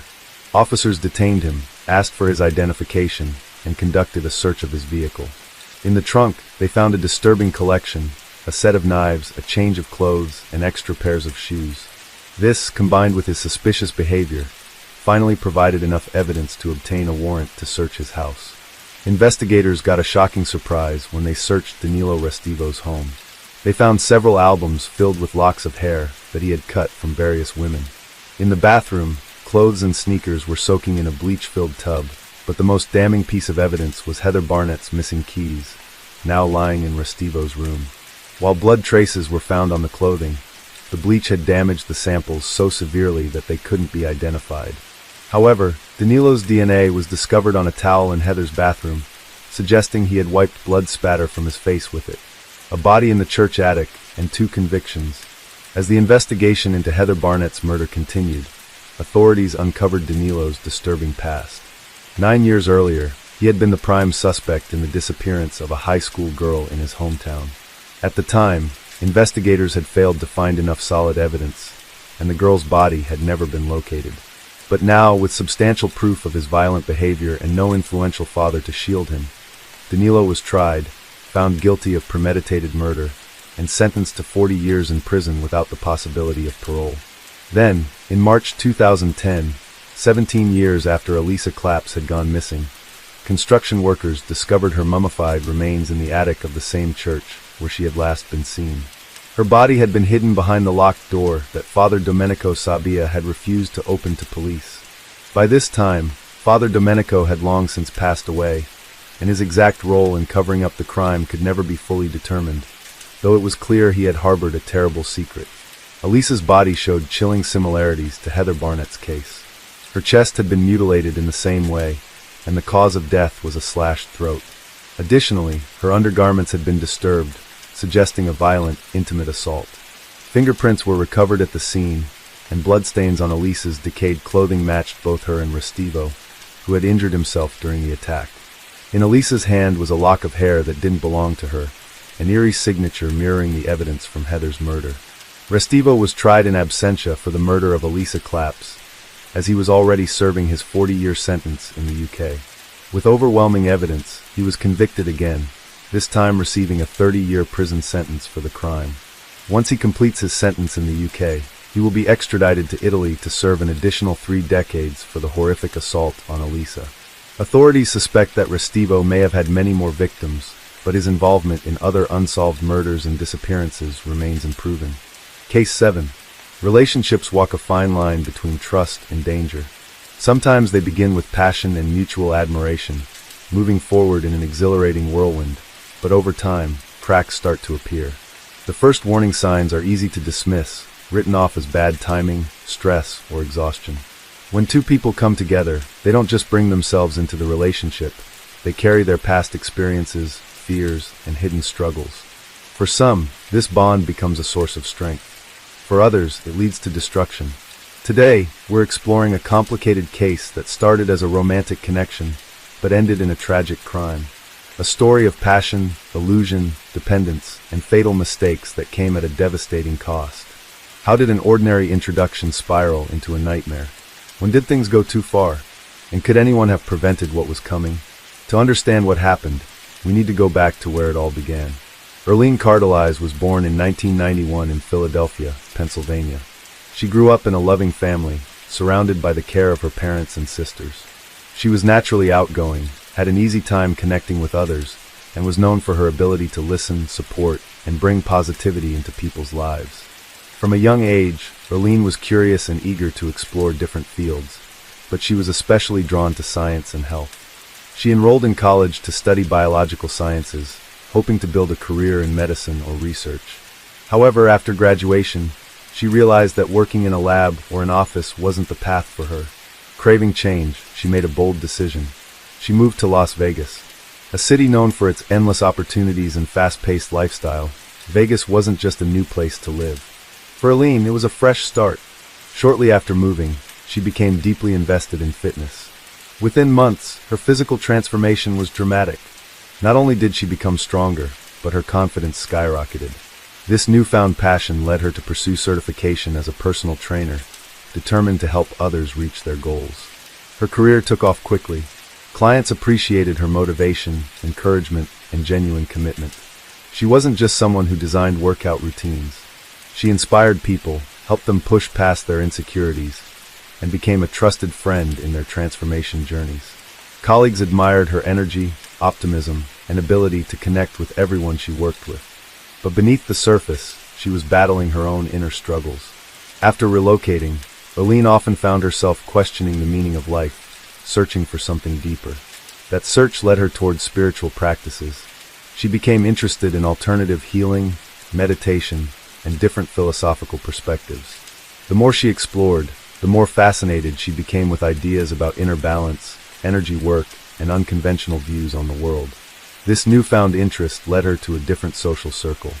Among the people she began spending time with was someone just as fascinated by self-discovery as she was.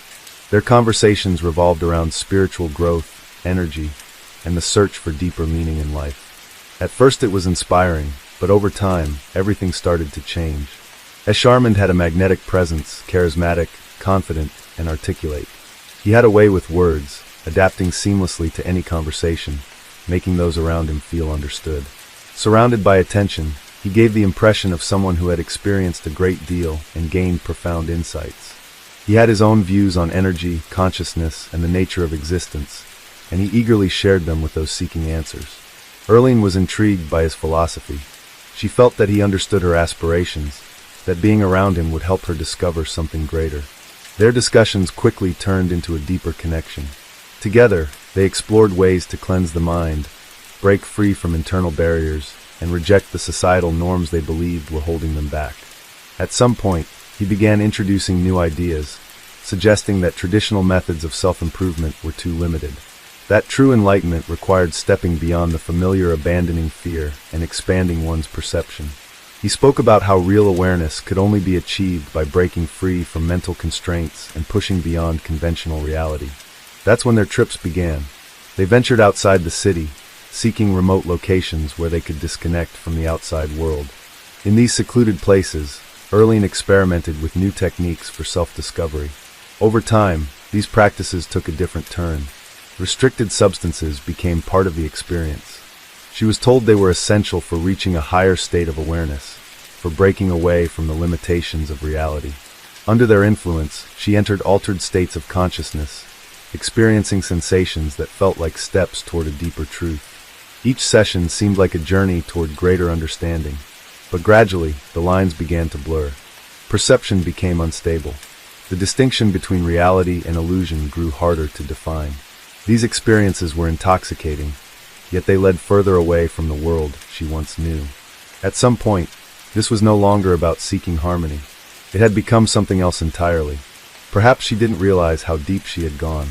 But step by step, her life was moving in a direction from which there was no return. Erling and Esh grew close quickly, and their relationship developed at a fast pace. However, over time, subtle warning signs began to emerge.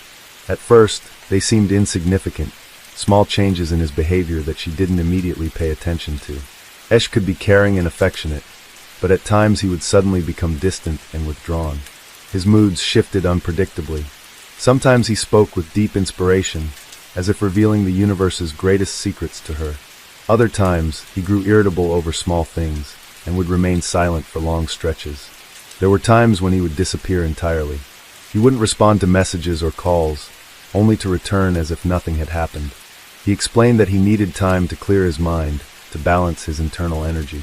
He claimed he could sense other people's emotions, and sometimes he had to isolate himself to free himself from their influence. Erling tried to be understanding, but these episodes left her feeling uneasy. Esh became more insistent that she needed to change her perception of the world, to let go of traditional beliefs. He told her that logic held people back from unlocking their true potential, that she had to trust her intuition, to listen to her inner voice. Over time, his conversations became increasingly unusual. He spoke about higher beings, about people who were connected to dark energy that prevented them from evolving. One thing in particular deeply unsettled Erling, his claim that there was something within her that needed purification. Esh insisted that he could sense an imbalance in her energy field, something that was blocking her from achieving full awareness. According to him, this was stopping her from reaching true harmony and unlocking her full potential. As time went on, his behavior became more unpredictable. Some days, he would tell her he could see her future or read her thoughts. Other times, he became agitated, arguing that she needed to trust only him. These mood swings became more intense. One day, he was an inspiring mentor. The next, he was withdrawn, short-tempered, and suspicious. One of the strangest topics he introduced was rituals. He claimed that ancient methods existed to remove internal barriers and achieve enlightenment. According to him, only through special ceremonies could a person be freed from the things preventing them from truly understanding life. At first, Erling thought of it as just another philosophical concept, but slowly, he began urging her to participate in these practices. He told her it was necessary, that she had to stop fearing the unknown. He insisted that only complete trust in him would allow her to reach true harmony. Erling didn't immediately realize that these conversations had crossed a dangerous line. To her, it seemed like nothing more than his personal interests, his unconventional views, nothing more.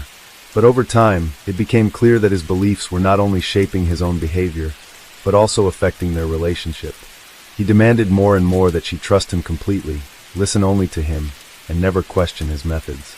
On the evening of July 15, 2020, Erling Corgelai and Esh Armand were in his apartment in Las Vegas. They had planned the evening together, dedicating it to a spiritual cleansing session. Discussions about reaching a higher state of consciousness had been ongoing for some time, and now, according to Esh, the moment had come to finally break free from all inner barriers. As part of the preparation, Esh insisted on using restricted substances. He believed that only under their influence could one achieve complete clarity and a connection with true reality. Erling was hesitant at first, but eventually agreed. It wasn't the first time she had experimented with these substances, but this time, something felt different. The dosage was higher than usual. Within minutes, intense hallucinations began. The space around her warped, objects lost their familiar shapes, and sounds vibrated in unsettling waves. Her perception of reality was shifting rapidly. As the effects intensified, Esh became more agitated. His speech quickened, and he repeatedly claimed that he was seeing beyond the physical world, that his mind had opened, revealing deeper truths. Meanwhile, Erlene was struggling. Her visions were not bringing peace. Instead, they heightened her anxiety. She tried to focus, but her body felt unresponsive. Esh's behavior grew increasingly erratic. At one point, he approached Erlene and told her he sensed something unnatural within her. His voice turned sharp, his gaze heavy. He insisted that a dark energy surrounded her, and that she needed to be cleansed. When she tried to argue, the tension escalated. Esh accused her of resisting the process, claiming that she was blocking the release of negative energy. Frustration built in his voice. He kept repeating that he could feel something dark inside her, that she was carrying a force that needed to be purged. His words grew more unsettling with each passing moment. The situation quickly spiraled out of control. Erlene attempted to calm him, but he was no longer processing her words. His mind was clouded by the substances, and he became fixated on the idea that immediate action was necessary, that there was no more time to wait. Suddenly, he grabbed her wrists. She struggled to break free, but his strength, heightened by adrenaline and a frenzied state of mind, left her little chance. With a forceful motion, he pushed her, causing her to fall hard onto the floor, but it didn't stop there. Events unfolded at an alarming speed. One act of aggression wasn't enough for Esh. He grabbed a heavy glass candle holder from nearby and struck multiple times. Erlene's head slumped, her body convulsing slightly, but even that did not bring him to a halt. Then the nightmare escalated. A knife and other objects were used, leaving deep wounds. It only ended when the victim stopped breathing, when life had completely left her body. A chilling silence filled the apartment. Esh finally began to grasp what had happened. The rush of adrenaline slowly faded, and the effects of the substances wore off, leaving him in a state of shock. Blood covered the floor, his clothes, and his hands. The air was thick with the metallic scent of what had just occurred. For the next several hours, he struggled to process what he had done. He walked over to the body multiple times, as if hoping there was still a way to undo it. But there was nothing left to fix. On the morning of July 16, 2020, a call came into emergency services. The voice on the other end sounded unsteady, at times tense, but lacked the outright panic expected in such situations. Esh Arman told the dispatcher that his partner was no longer alive. He claimed it was an accident, that he had tried to help her, but it was too late. Officers arrived within minutes. Esh himself opened the door, and his appearance immediately caught their attention. His body was covered in dried blood, yet he looked more exhausted than terrified.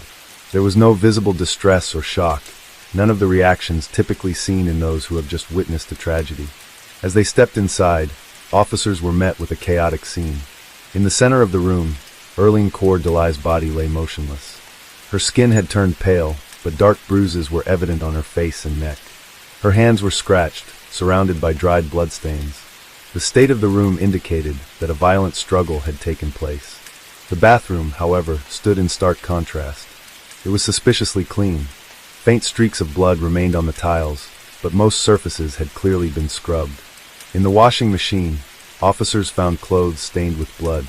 Esh's own outfit also appeared recently laundered, raising immediate suspicion. Near the bed, 2 candles stood unlit. Investigators noted traces of melted wax on Erlene's skin, a disturbing and unexplained detail. On the nightstand, they found 2 knives, a kitchen knife and a folding utility blade, both stained with dried blood. It was clear that an attempt had been made to cover up what had happened. Officers also examined a suitcase positioned near the entrance. Inside, they found personal belongings, cash, and documents. It looked as if Esh had been preparing to leave the scene, but for some reason, had either changed his mind or run out of time. When investigators began questioning him, his statements were inconsistent. He claimed to remember nothing, then insisted that Erlene had attacked him first, and that he had acted in self-defense. However, his body showed no scratches or injuries, no signs of a struggle that could support his version of events. Officers carefully observed Esh's behavior. He displayed no visible emotions. He didn't ask for help, nor did he show signs of shock over what had happened. Forensic experts continued their examination of the scene. In the refrigerator, they found bottles of alcohol. On the table, there were traces of a powdery substance, later confirmed to be restricted substances. The picture was becoming clearer. There were signs that someone had tried to cover up the evidence, but the attempt had been careless. Everything pointed to the fact that the crime had occurred while under the influence of mind-altering substances. As investigators documented the evidence, Esch was placed in the back of a patrol car. He didn't resist, didn't argue. He spoke only once, "I didn't want it to end this way." The investigation was only beginning, but at this stage, authorities had little doubt. His self-defense claim didn't hold up. After his arrest, detectives immediately shifted their focus to Esch Armand's background. The key question was no longer whether he was responsible, but rather, what had led him to this moment. The investigation quickly uncovered details from his past that might explain what had happened. Esch's real name was Akshay Anthony Dixit Kubiak. He was born in 1981 in India, and later spent his childhood in Japan and the United States. His parents introduced him to spiritual practices, alternative medicine, and meditation at an early age. As a teenager, he studied Eastern philosophy, became interested in esoteric teachings, and pursued massage therapy and energy healing techniques. The turning point came in 2011. That year, he caught the attention of Garen James, the owner of an elite escort agency. Esch's striking appearance made him an ideal candidate for the high-end companionship industry. This led him to Las Vegas, where he quickly immersed himself in a world of wealthy clients, exclusive social circles, and easy money. In 2012, he was invited to appear on the reality show Gigolos, which brought him fame and financial success. However, with notoriety came new challenges: the pressure to stay in the spotlight, constant competition with colleagues, and the demands of the industry pushed Esch to seek ways to maintain the image of a successful and desirable man. He began using steroids to enhance his physical appearance and, at some point, moved on to stronger substances. Before long, his dependence on outside validation was compounded by a growing reliance on these substances. This led to increasing issues with aggression. In Las Vegas nightclubs, he was involved in multiple altercations, was arrested for driving under the influence, and his behavior became increasingly erratic. After Gigolos ended in 2016, Esch's popularity started to fade. His income declined, and his attempts to stay relevant in the entertainment industry failed. The money he had earned during his television days had been spent on a lavish lifestyle, cars, parties, expensive indulgences. By 2020, he was in a difficult position. Once a sought-after public figure, he was now living in a rented apartment, making money through occasional meetings with fans of the show who were willing to pay for his company. By the time he met Erling Cardula, his life had already spiraled out of control. Searching for purpose, he turned to spiritual practices, became fascinated with mysticism, and convinced himself that he had the ability to reshape reality.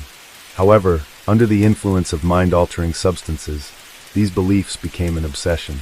His relationship with Erling became a way for him to reclaim a sense of power.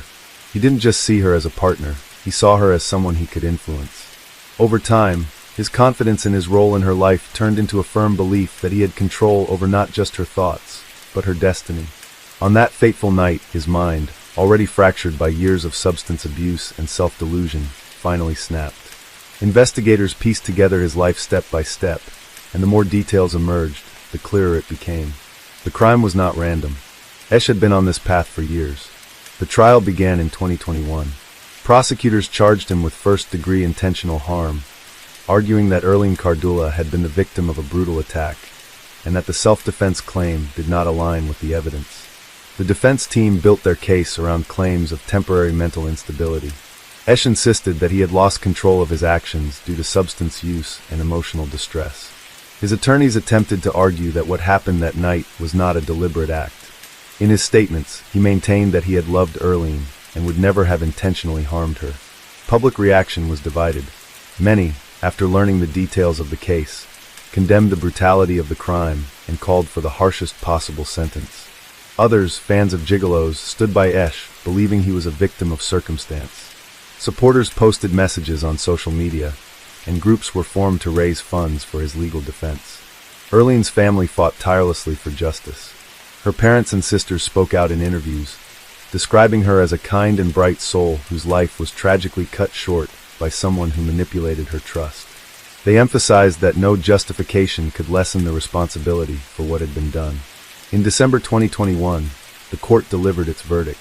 Esh Armand was found guilty of the crime against Erling Cor Jule and was sentenced to 20 years in prison.